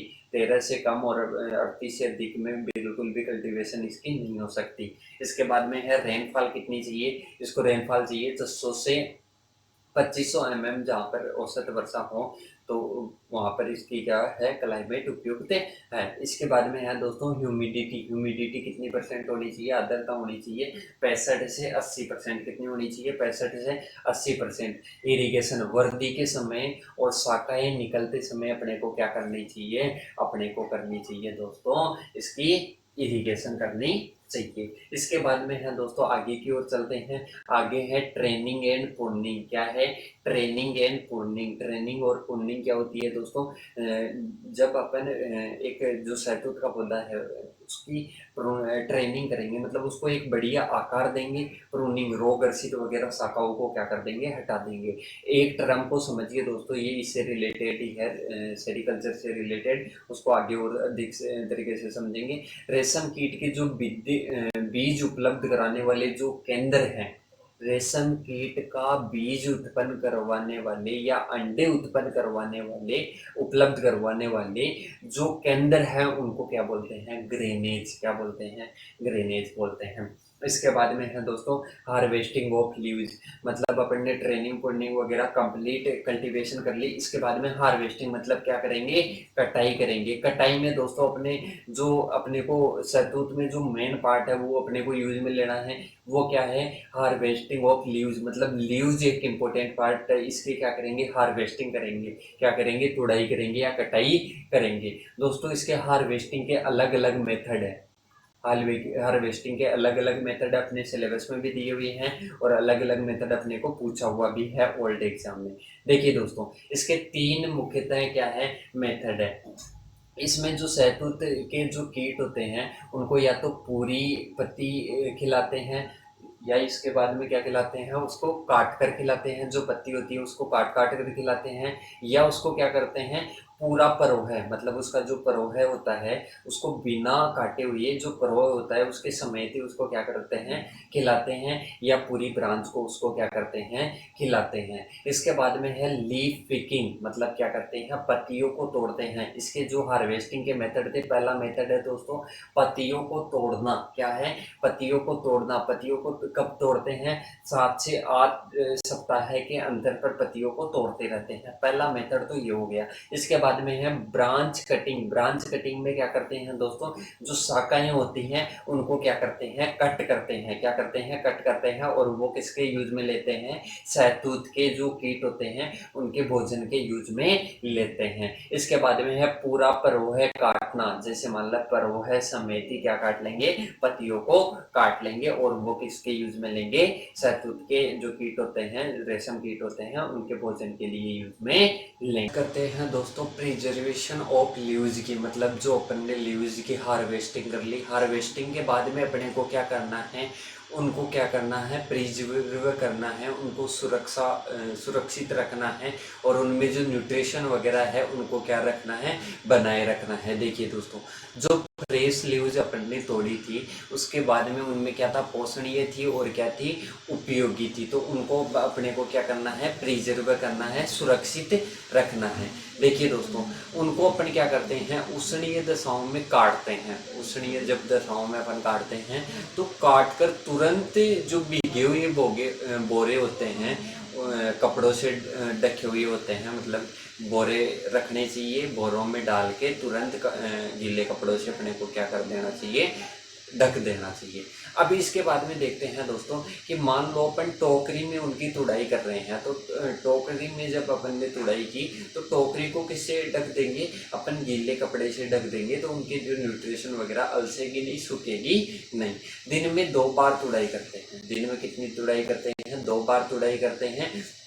और जब अगले भोजन के लिए, मान लो एक भोजन अपन ने अभी दे दिया, तो 24 घंटे बाद तक अपन मान लो कोई भी भोजन दे रहे हैं तो उनकी तुड़ाई एक साथ कर सकते हैं अपन, और उनको 24 घंटे के लिए क्या कर सकते हैं, प्रिजर्व कर सकते हैं। प्रिजर्व कहाँ पर करेंगे, नम, ठंड और स्वच्छ उच्च स्थानों पर अपन क्या करेंगे, उनको प्रिजर्व करेंगे ताकि उनकी कोमलता बनी रहे। इसके बाद में दोस्तों ज़्यादा समय तक उनको रखने से उनकी क्या हो जाती है, गुणवत्ता प्रभावित हो जाती है, प्रोटीन कार्बोहाइड्रेट की मात्रा कम हो जाती है, वाष्पोत्सर्जन अधिक हो जाता है।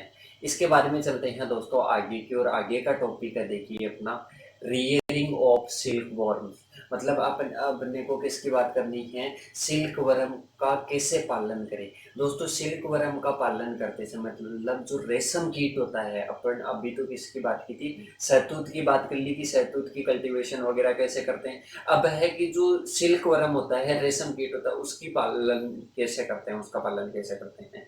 3 बातों का ध्यान रखना चाहिए। पहले कौन सा है, रेशम कीट की जाति का चयन। पहला क्या है, रेशम कीट की जाति का चयन। इसके बाद में है दोस्तों रेशम कीट का बीज का उत्पादन। पहला है कि कौन से रेशम कीट का अपने को क्या करना है, पालन करना, उसकी जाति का चयन कर लेंगे। फिर जिस रेशम कीट का पालन करना है उसके अंडे का क्या होना चाहिए, अंडे या बीज का क्या होना चाहिए, उत्पादन होना चाहिए, तब भी अपन पालन कर पाएंगे। तो वो किससे करेंगे, जननीय अंडे या जननीय बीज से अपन उसका उत्पादन कर लेंगे। या एक आता है ग्रेनेज। ग्रेनेज वह स्थान होता है जहाँ पर रेशम कीट का क्या करते हैं, सर्वाधिक मात्रा में उत्पादन करते हैं, या जहाँ पर जो रेशम कीट है उसके अंडे मिलते हैं, उसको बोलते हैं ग्रेनेज। अब बोलते हैं वर्म कल्चर, मतलब इसका पालन कैसे करते हैं अपन। देखिए दोस्तों, पहली क्रिया आएगी इसमें, पालन में आएगी, वर्म कल्चर में आएगी ब्रशिंग।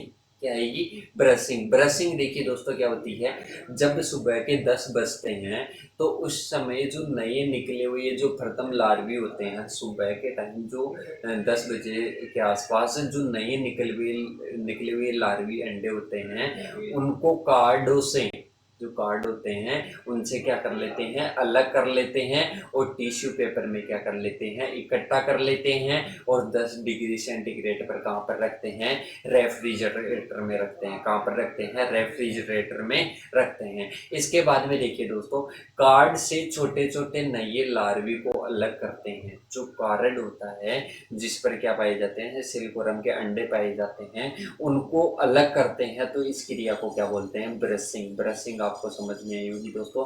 कार्ड से अलग करना, रेशम कीट होते हैं उनको क्या करना, उनके अंडों को अलग करना ही क्या कहलाता है, ब्रशिंग कहलाता है। इसके बाद में है दोस्तों वातावरण। वातावरण में उनको ऑप्टिमम टेम्परेचर 20 से 28 डिग्री सेंटीग्रेड की आवश्यकता होती है। 70 से 85% आर्द्रता की आवश्यकता होती है। पालन उनको घरों या कमरों में किया जाता है।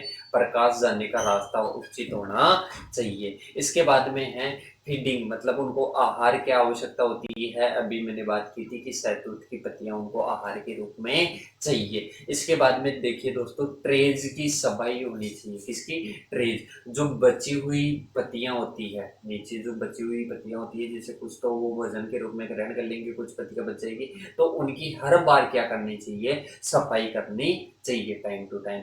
इसके बाद में क्या होता है दोस्तों, कोकून बनना स्टार्ट हो जाता है। कोकून फॉर्मेशन की क्रिया स्टार्ट हो जाती है। देखिए दोस्तों, कोकून फॉर्मेशन की क्रिया क्या होती है, लार्वा होता है। लार्वा को 4 दिन के बाद में, लार्वा 4 बार निर्मोचन के बाद में क्या हो जाता है, पूर्ण विकसित हो जाता है। लार्वा 4 बार निर्मोचन कर लिया ना, उसके बाद में वो क्या हो जाएगा, पूर्ण विकसित हो जाएगा। सही।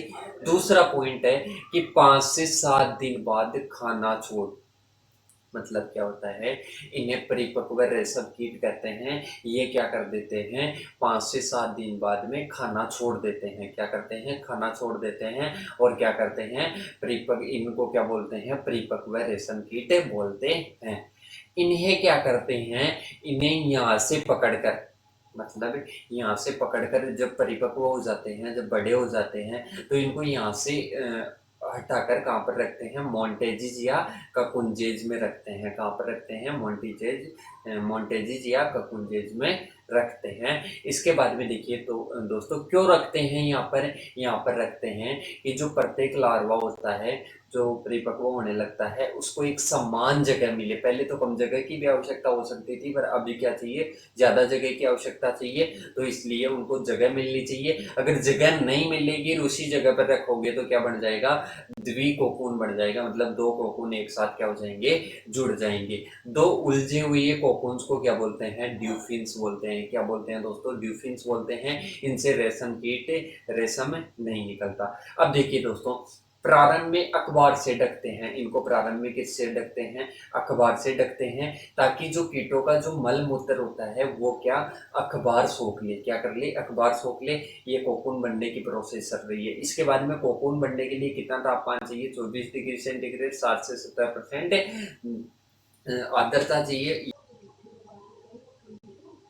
अब इसके बाद में क्या करते हैं दोस्तों, रेशे को बुना जाता है। जो कोकून होता है, कोकून से क्या किया जाता है, रेशे को बुना जाता है। इसके बाद में जो कोकून्स बनते हैं, जो कोकून्स बनते हैं, उनसे क्या किया जाता है दोस्तों, उनसे रेशम प्राप्त किया जाता है। जैसे मान लो कोकून बन गए, कोकून बन गए, तो उनसे क्या किया जाता है, उनको जो कोकून बनते हैं उनको 10 दिन बाद में, कोकून बनने के 10 दिन बाद में उनको क्या किया जाता है, गर्म पानी में डाला जाता है। गर्म पानी के डालने के बाद में उन्हें भाप से गर्म करके उनके जो इस ये प्रोसेस क्यों की जाती है, क्योंकि जो प्यूपा होता है वो मर जाता है और जो रेशा होता है वो बचता है। इसके बाद में क्या किया जाता है, रेशे को अलग कर लिया जाता है।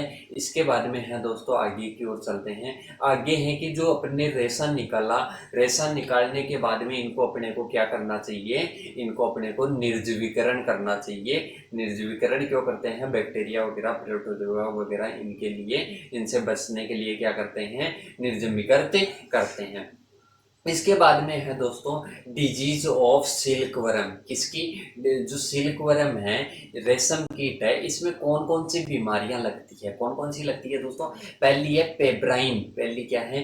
पेब्राइन। पेब्राइन में क्या होता है? ये प्रोटोजोआ द्वारा जनित बीमारी है। प्रोटोजोआ जनित बीमारी है, कांटेक्ट में आने से फैलती है, औजारों और पत्तियों से फैलती है। तो इसका मैनेजमेंट क्या हो जाएगा? जो रोगग्रसित कीट है उनको जलाकर नष्ट कर दे, उपकरणों को क्या कर दे? रोगाणु रहित कर दे। प्रोटोजोआ के द्वारा कौन सी फैलती है? पेब्राइन। इसके बाद में है दोस्तों फ्लेचरी। फ्लेचरी किसके द्वारा फैलती है? बैक्टीरिया के द्वारा। इसमें क्या कर देना चाहिए? चूने का छिड़काव कर देना चाहिए। इसके बाद में है ग्रेसरी। ग्रेसरी किसके द्वारा फैलती है? वायरस के द्वारा। इनको क्या मैनेजमेंट क्या है? कीटाणु रहित है। इसके बाद में है दोस्तों मस्कार्डिन। मस्कार्डिन में क्या है? मस्कार्डिन कवक जनित बीमारी है। इसमें क्या है? लाख जो होते हैं, जो लार्वा होते हैं, लार्वा को उल्टी और दस्त होते हैं। जो रेशम कीट के लार्वा होते हैं उनको क्या होते हैं? उल्टी और दस्त होते हैं। और क्या होते हैं? फॉर्मेलिन से क्या करते हैं?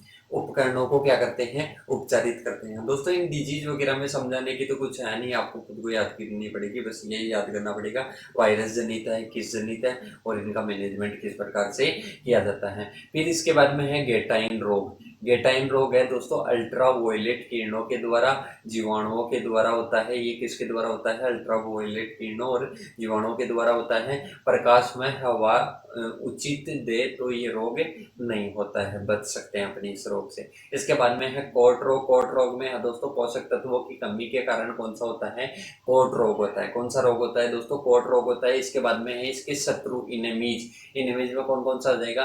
पहला है यूजी मक्खी। पहले क्या है? यूजी मक्खी। यूजी मक्खी क्या है? लार्वा के शरीर को खा जाते हैं। क्या करती है यूजी मक्खी? लार्वा के शरीर को खा जाती है। इसके बाद में चींटियां। चींटियां किस पर आक्रमण करती है?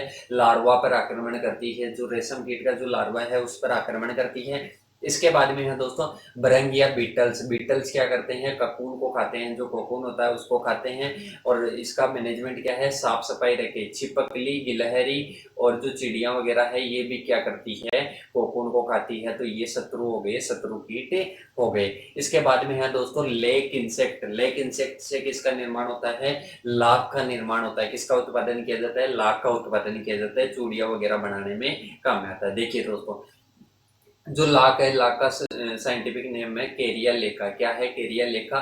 इसके बाद में है इसका जो ऑर्डर है, ऑर्डर क्या है? हेमिप्टेरा। फिर इसका फैमिली है लेसीफेरिडी। क्या है? लेसीफेरिडी। इसके बाद में है पोषक पौधे। पोषक पौधे पूछे गए हैं एग्जाम में कि जो लेक इंसेक्ट होता है इसके पोषक पौधे कौन कौन से होते हैं। देखिए दोस्तों इसके पोषक पौधा पहला है प्लास। प्लास का पेट भी प्लास के पेट पर अपन क्या करते हैं? लेक इंसेक्ट का पालन करते हैं। इसके बाद में है बेर। इसके बाद में पीपल, बबूल, ग्रीविया, अरहर, कुसुम और खेर। इसके बाद में चलते हैं दोस्तों इम्पोर्टेंस की। और इम्पोर्टेंस किस में यूज होता है? ग्रामोफोन के जो रिकॉर्ड होते हैं उनको बनाने में। विद्युत का कुचालक होता है, जो लाख होता है वो विद्युत का कुचालक होता है। तो विद्युत के सामान भी इससे बनाए जाते हैं। इसके बाद में पॉलिश करने में, चूड़ियाँ बनाने में, अन्य श्रृंगार के सामान बनाने में भी ये यूज में आता है। इसके बाद में सील बंद करने के लिए भी ये सर्वोत्तम पदार्थ है। इसके बाद में है दोस्तों लाख। लाख जो कीट होता है ये इनकी जो ग्रंथियों से जो द्रव निकलता है, जो लाख कीट होती है उनमें क्या पाई जाती है? लाख की ग्रंथियां पाई जाती है। उनसे क्या निकलता है? एक द्रव निकलता है। वो सूख कर क्या हो जाता है? ठोस हो जाता है। उसी को अपन क्या बोलते हैं? लाख। लाख किसको बोलते हैं? जो लाख इंसेक्ट होता है उसकी जो लाख ग्रंथियां होती है उनसे द्रव के रूप में एक पदार्थ निकलता है। उसको सूखने के बाद में जो भी ठोस पदार्थ बनता है उसको अपन बोलते हैं लाख। अब इसके बाद में है दोस्तों मादा कीट। लाख अपने शरीर के चारों ओर किसके लिए यूज करती है? सुरक्षा के लिए करती है। इसको दोस्तों आप समझिए एक बार। देखिए जो लाख का क्या है? लाख का कीट है। लाख का कीट है वो क्या करता है? परपोषी पौधे पर क्या करता है? अपना जीवन यापन करता है। खेजड़ी, वो सॉरी, बबूल वगैरह, पीपल वगैरह, ये सब मैंने एग्जाम्पल बताए। अब इन पर वो क्या करता है? खुद का जीवन चक्कर पूरा करता है। होस्ट पर क्या करेगा? खुद का जीवन चक्कर पूरा करेगा। तो इनमें जो मादा होती है, मादा कीट होता है वो क्या करता है, खुद के चारों ओर एक क्या करता है, एक जो लाख होता है उसको उत्पन्न करता है। क्यों करता है? सुरक्षा के लिए। क्यों करता है? सुरक्षा के लिए। और जो चारों ओर जो रहता है वो अपने काम में आता है, वो लाख किसी में काम में आता है, भी मैंने इंपॉर्टेंस बता दिया। इसके बाद में है इसकी बायोलॉजी। बायोलॉजी में है दोस्तों, इनमें क्या पाया जाता है, इनकम्प्लीट मेटामॉर्फोसिस। इसमें ओनली 3 ही प्रोसेस पाई जाती है। एग से डायरेक्ट क्या बनेगा, शिशु बनेगा, शिशु से डायरेक्ट क्या बनेगा, एडल्ट बनेगा। तो इसमें क्या है, इनकम्प्लीट मेटामॉर्फोसिस है। इसके बाद में चलते हैं दोस्तों आगे की ओर। Leg production. लेग प्रोडक्शन किस प्रकार से किया जाता है, ये भी अपने पूछा हुआ है। देखिए दोस्तों, जो लाख है, लाख का 70 से 80% प्रोडक्शन कहाँ पर किया जाता है, इंडिया में किया जाता है। कहाँ पर किया जाता है, इंडिया में किया जाता है। इसके मेथड्स क्या क्या है, पहली है प्रचलित विधि, दूसरी है आधुनिक विधि। पूछता है लेग प्रोडक्शन के मेथड कौन कौन से हैं।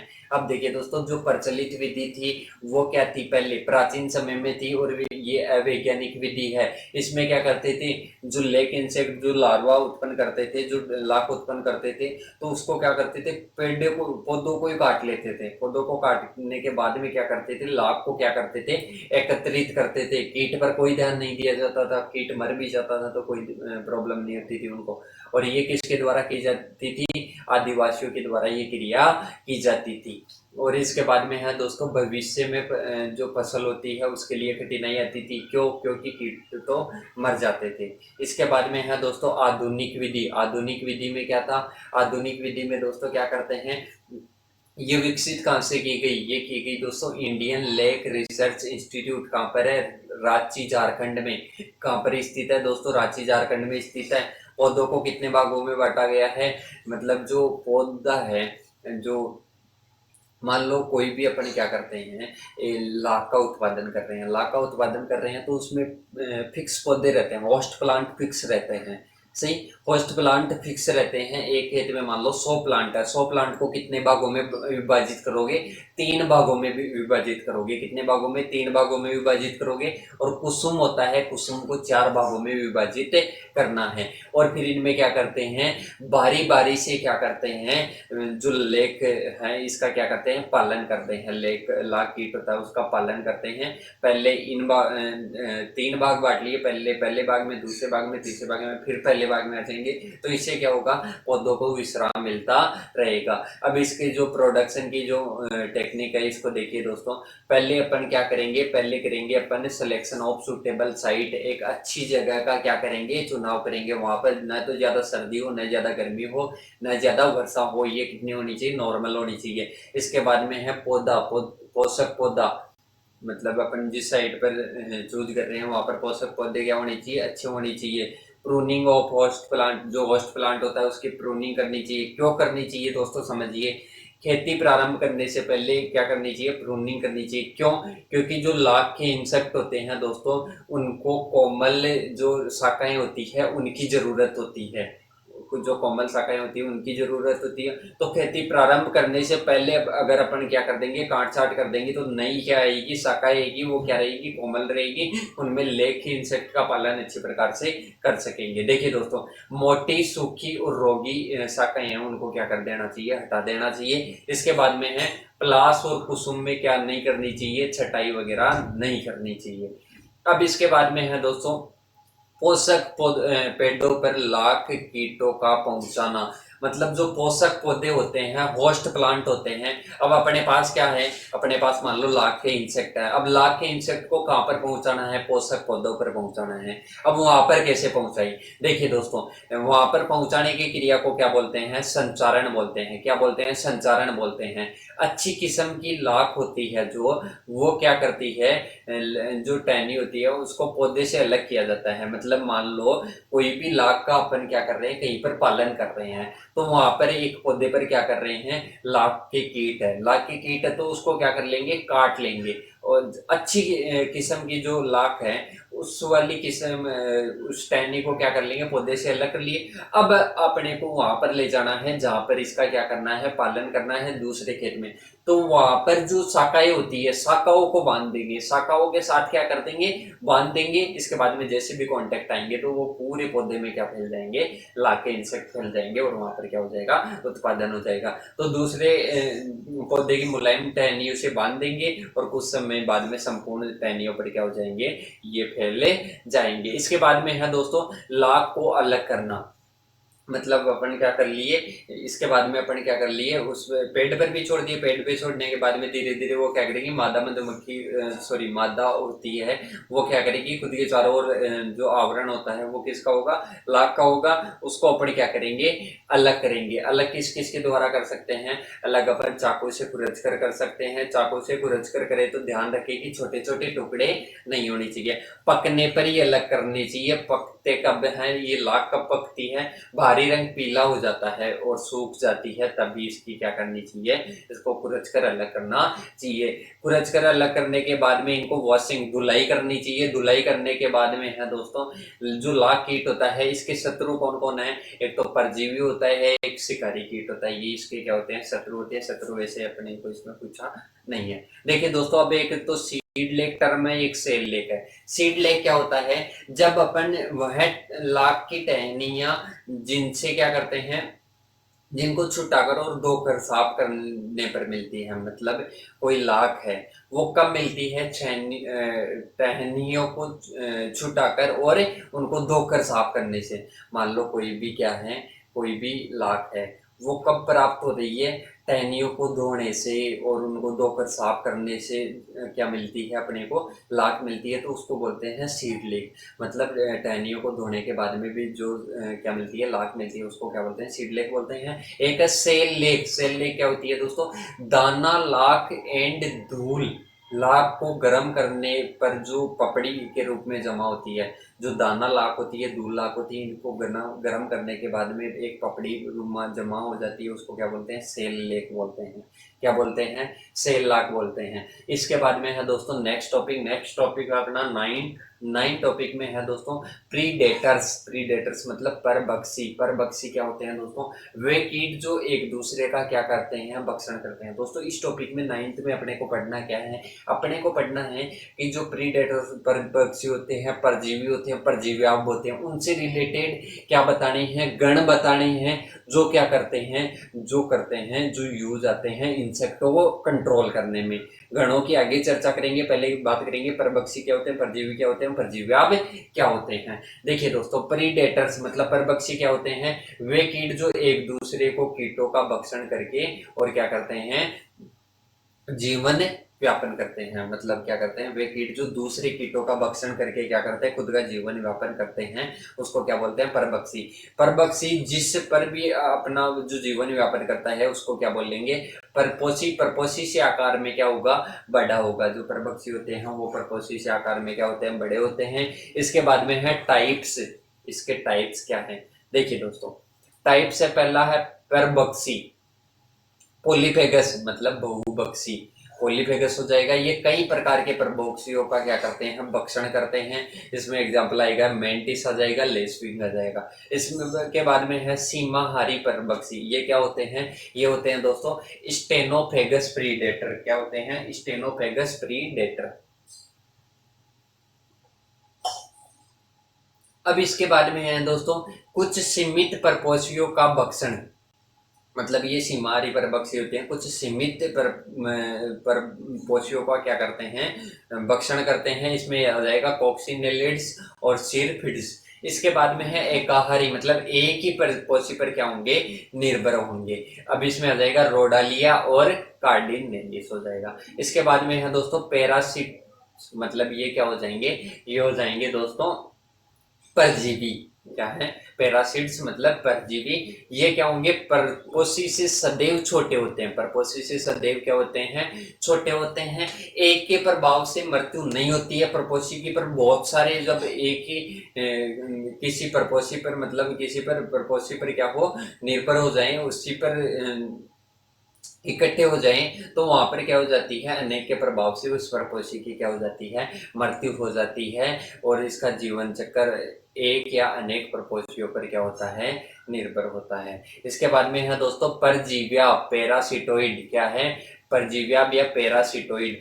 अब परजीव्या क्या होता है, परजीवियों का ही एक रूप है, आकार में परजीवियों के क्या होता है, बराबर होता है। परजीव्या किस किस उसके होते हैं, गण के होते हैं, हाइमेनोप्टेरा के, डिप्टेरा के, कोलियोप्टेरा के, लेपिडोप्टेरा गण से संबंधित होते हैं। अब अपन बात करते हैं परभक्षी, परजीवी, परजीव्याप से संबंधित गण, जो कि क्या करते हैं, जो क्या करते हैं दोस्तों, वो करते हैं, जो इंसेक्ट होते हैं उनका कंट्रोल करते हैं। पहला तो आप लिख लीजिए लेपिडोप्टेरा, लेपिडो पटेरा, लेपिडोप्टेरा, हाइमेनोप्टेरा, ये लेपिडोप्टेरा, ये सब कुछ क्या है, परजीव्याप से संबंधित गण हैं, जो क्या करते हैं, जो करते हैं, क्या करते हैं दोस्तों, जो इनका क्या करते हैं, इंसेक्ट का क्या करते हैं, कंट्रोल करते हैं। अब देखिए दोस्तों, अब अपने को क्या पढ़ना है, उन परभक्षी, परजीवी, परजीव्याप से संबंधित गण को पढ़ना है, जो कि क्या करते हैं, इंसेक्ट को कंट्रोल करने में सहायक होते हैं। पहला है गण ओडोनेटा। क्या है, गण ओडोनेटा। इसमें एग्जांपल आ जाएगा ड्रैगन फ्लाई। क्या आ जाएगा, ड्रैगन फ्लाई। ये क्या करते हैं, इंसेक्ट का कंट्रोल करते हैं। इसके बाद में दूसरा है ऑर्थोपटेरा गण। ऑर्थोपटेरा गण में क्या होते हैं, परभक्षी होते हैं। फिर इसके बाद में है गण न्यूप्टेरा। क्या है, गण न्यूप्टेरा है। इसके बाद में गण कोलियोप्टेरा है, कोलियोप्टेरा का आ जाएगा कॉक्सिनेलिड। और इसके बाद में है हाइमेनोप्टेरा। हाइमेनोप्टेरा में क्या आ जाएगा, परजीवी। ये क्या करता है, मक्खियां होती है इसमें, और ये चेल्सिडी, इसमें चेल्सिडी क्या आ जाएगा, इसका एग्जाम्पल आ जाएगा। इसके बाद में है डिप्टेरा। डिप्टेरा में परजीवी और पक्षी दोनों आते हैं डिप्टेरा गण में, और इसका एग्जाम्पल क्या आ जाएगा, सिरफिटी। ये कैटरपिलर का क्या करते हैं, भक्षण करते हैं। ये गण किससे रिलेटेड हो गए, परजीवी, परभक्षी और परजीव्याप से रिलेटेड हो गए, जो इंसेक्ट का क्या करते हैं, कंट्रोल करते हैं। इसके बाद में देखना है दोस्तों मास मल्टीप्लेक्शन ऑफ ट्राइकोग्रामा। ट्राइकोग्रामा की क्या पढ़नी है, मास मल्टीप्लेक्शन की टेक्निक पढ़नी है। देखिए दोस्तों, ये क्या है, ट्राइकोग्रामा एक अंड परजीवी है, जो क्या करता है, जो लेपिडोप्टेरा गण है उस पर क्या देता है, ये अपने क्या देता है, इंसेक्ट, मतलब जो अंडे देता है, अंडे देता है तो उसका क्या हो जाता है, इंसेक्ट वगैरह मर जाएंगे लेपिडोप्टेरा के। इससे क्या हो जाएगा, मैनेजमेंट हो जाएगा। प्रोडक्शन मेथड, प्रोडक्शन मेथड में सबसे पहले अपन देखेंगे रिक्वायर्ड मेटल, अपने को क्या क्या चाहिए। देखिए दोस्तों, पहले चाहिए कोरसाइरा के अंडे। क्या चाहिए, कोरसाइरा के अंडे। कोरसाइरा के अंडे किस काम में आते हैं, कोरसाइरा के अंडों पर ही क्या होते हैं, ट्राइकोग्रामा का जीवन चक्र पूर्ण होता है। किस पर, ट्राइकोग्रामा का जीवन चक्र किस पर पूरा होता है, कोरसाइरा के अंडों पर। इसके बाद में है ट्राइकोकार्ड्स और पॉलीथीन बैग। ट्राइकोकार्ड्स किसको बोलेंगे, जिस पर क्या एकत्रित होते हैं, जो ट्राइकोग्रामा परजीवी है ये जिस पर एकत्रित होते हैं उसको क्या बोलते हैं, ट्राइकोकार्ड्स बोलते हैं। इसके बाद में है ब्रश और कैंची। इसके बाद में है यूवी चैम्बर, जहां पर क्या मिलती है, यूवी रेडिएशन मिलती है। इसके बाद में है रेफ्रिजरेटर। क्या है दोस्तों, रेफ्रिजरेटर। इसके बाद में देखिए स्टेप्स क्या क्या होती है इसके निर्माण में। इसके निर्माण में होती है, सबसे पहले कोरसाइरा के अंडों का उत्पादन करेंगे। सबसे पहले क्या करेंगे, कोरसाइरा के अंडों का क्या कर लेंगे, उत्पादन कर लेंगे। इसके बाद में क्या कर लेंगे, इसके बाद में करेंगे अंडों को क्या करेंगे, धोएंगे। धोने के बाद में क्या करते हैं, 60 सेमी दूरी, मतलब जो 60 सेमी की दूरी पर अपने को क्या रखनी चाहिए, कोरसाइरा के अंडे रखने चाहिए। और 30 मिनट तक यूवी रेडिएशन से क्या करना चाहिए, उपचारित। 60 सेंटीमीटर की दूरी पर रख लेंगे और 30 मिनट तक क्या करेंगे, यूवी रेडिएशन से क्या करेंगे, उपचारित करेंगे। इसके बाद में है कोरसाइरा में, ये रेडिएशन से उपचारित क्यों करते हैं, क्योंकि इसमें इस कारण से क्या नहीं होती, भ्रूण की वृद्धि नहीं होती। इसके बाद में है ट्राइकोग्रामा, जो होता है वो अपना जीवन चक्र, ट्राइकोग्रामा अपना जीवन चक्र है ना, किस पर निर्भर करता है, कोरसाइरा पर पूर्ण करता है। इसके बाद में क्या कर लेते हैं, ट्राइकोगार्ड पर, ट्राइकोग्रामा के जो अंडे होते हैं उनको एकत्रित कर लेते हैं और इसके बाद में फील्ड में यूज कर देते हैं। अब ट्राइकोकार्ड किसको बोलते हैं? जिस पेपर पर क्या एकत्रित होते हैं? ट्राइकोग्रामा के परजीवी एकत्रित होते हैं। इसके बाद में है दोस्तों लास्ट टॉपिक है अपना, लास्ट टॉपिक है insect species of pollinators, weed cleaners and weed killers and scavengers, their importance. मतलब पोलिनेटर्स, परागकर्ता क्या होते हैं? परागकर्ता क्या होते हैं? वीड किलर्स, वीड को किल करने वाले, मारने वाले क्या होते हैं? स्कैवेंजर्स क्या होते हैं? इनके उदाहरण बताइए और इनका इंपॉर्टेंस क्या है। देखिए दोस्तों, पोलिनेटर्स क्या है? पोलिनेटर्स देखिए दोस्तों, सबसे पहले पर परागण में जो सहायक होते हैं, कीटों का परागण करते हैं, उनको क्या बोलते हैं? पोलिनेटर्स बोलते हैं। देखिए दोस्तों, पहला है मधुमक्खियां। मधुमक्खियां सरसों में 43% क्या करती है? पर परागण करती है। और इस जो मधुमक्खी के द्वारा जो परागण होता है उसको बोलते हैं गैलिटोफेली। क्या बोलते हैं? गैलिटोफिली बोलते हैं। इसके बाद में है तितलियों के द्वारा पोलिनेशन करना। वो किस में होता है? शोभाकारी पुष्पों में होता है। इस जो ये होता है पोलिनेशन, इस क्रिया को क्या बोलते हैं? साइकोफिली। क्या बोलते हैं? साइकोफिली। सिरफिड मधुमक्खी के द्वारा जो मक्खी के द्वारा जो क्या होता है? पोलिनेशन होता है, इसको बोलते हैं मायोफिली। क्या बोलते हैं? मायोफिली। गाजर और दलहनी फसलों में होता है। इसके बाद में है बीटल्स। बीटल्स में जो पोलिनेशन होता है, वो बीटल्स के द्वारा जो पोलिनेशन होता है उसको क्या बोलते हैं? कैंथोरोफिली। क्या बोलते हैं दोस्तों? कैंथोरोफिली बोलते हैं। इसके बाद में है वीड किलर्स। वे कीट जो खरपतवारों को नष्ट करने में सहायक होते हैं। जाइगोग्रामा बाइकोलाटा पहला एग्जाम्पल हो जाएगा। ये जो जाइगोग्रामा बाइकोलाटा क्या है? ये कीट है। क्या है? कीट है। ये तो क्या है? कीट है। और इधर क्या है? घासों के नाम है। उन घासों को क्या करते हैं? ये डिस्ट्रॉय करते हैं, नष्ट करते हैं। जाइगोग्रामा बाइकोलाटा गाजर घास पार्थेनियम स्टेरिपोस को क्या करते हैं? नष्ट करते हैं। क्रोसिडोसिमा लेंटाना, लेंटाना केमरा घास को नष्ट करते हैं। इसके बाद में है जलकुंभी विविल, जलकुंभी घास को नष्ट करते हैं। इसके बाद में नागफनी मिलीबग, नागफनी खरपतवार को क्या करते हैं? नष्ट करते हैं। इसके बाद में है स्कैवेंजर्स। स्कैवेंजर्स क्या होते हैं? ऐसे कीट जो मरे हुए कीड़े और पौधों के अवशेष और जीवों के अवशेष पर निर्वाह करते हैं। मतलब सीधा सा है सफाई करने वाले कीट। सफाई करने वाले कैसे? जैसे मरे हुए कोई कीट है, जीव है, पौधे हैं, इनको क्या कर देंगे? खाकर नष्ट कर देते हैं, साफ सफाई कर देते हैं। इसको बोलते हैं स्कैवेंजर्स। स्कैवेंजर्स में सबसे पहले है डंग बीटल। डंग बीटल क्या करती है? जो गोबर होता है उसको खाकर क्या करती है? गोलियां बनाती है। गोलियां भूमि के अंदर छोड़ देगी, तो इससे क्या होगी? भूमि की उर्वरा शक्ति बढ़ जाएगी। इसके बाद में है चींटियां। चींटियां क्या होती है? मरे हुए जीवों को खाकर नष्ट कर देती है। इसके बाद में है दीमक। दीमक आपने देखा होगा, किस कोई खराब लकड़ियां होती है उनको खाकर क्या कर देती है? वो नष्ट कर देती है। सड़ी हुई लकड़ियों को क्या कर देती है? नष्ट कर देती है। पानी को साफ करने वाला भृंग, ये क्या करता है? पानी की सफाई करता है। चेफर बीटल, ये कौन से होता है? पोलियोपटेरा गण का होता है, जो क्या करता है?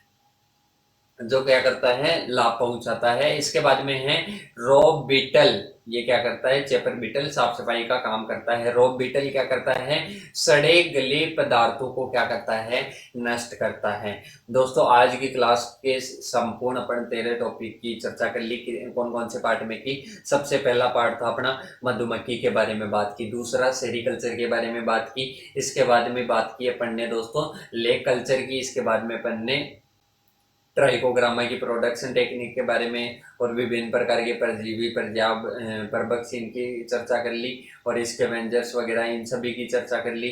दोस्तों, अपन ने संपूर्ण सिलेबस की चर्चा कर ली है। अच्छे से पढ़ना है इसको। ये थोड़ी डिफिकल्ट सब्जेक्ट रहेगी क्योंकि इन कीट वगैरह है, इनको नाम वगैरह ये सब याद करने में थोड़ी क्या रहेगी? समस्या रहेगी। और ये जो है समझाने का था, जो मैंने समझा दिया, और आपको क्या करना है? याद करना है। पीडीएफ के लिए आप टेक्स्ट मैसेज कर सकते हो। नंबर लिख लीजिए 8690596638। इन नंबरों पे आप व्हाट्सएप मैसेज कर सकते हो पीडीएफ के लिए। और क्लास को क्या करना है? ज़्यादा से ज़्यादा शेयर करना है, और चैनल को क्या करना है? सब्सक्राइब करना है। चैनल को सब्सक्राइब करोगे तब ही नेक्स्ट क्लास आएगी 500 सब्सक्राइबर तक का क्या है आइडिया है, अनुमान है, उसको आप पूरा कर देना।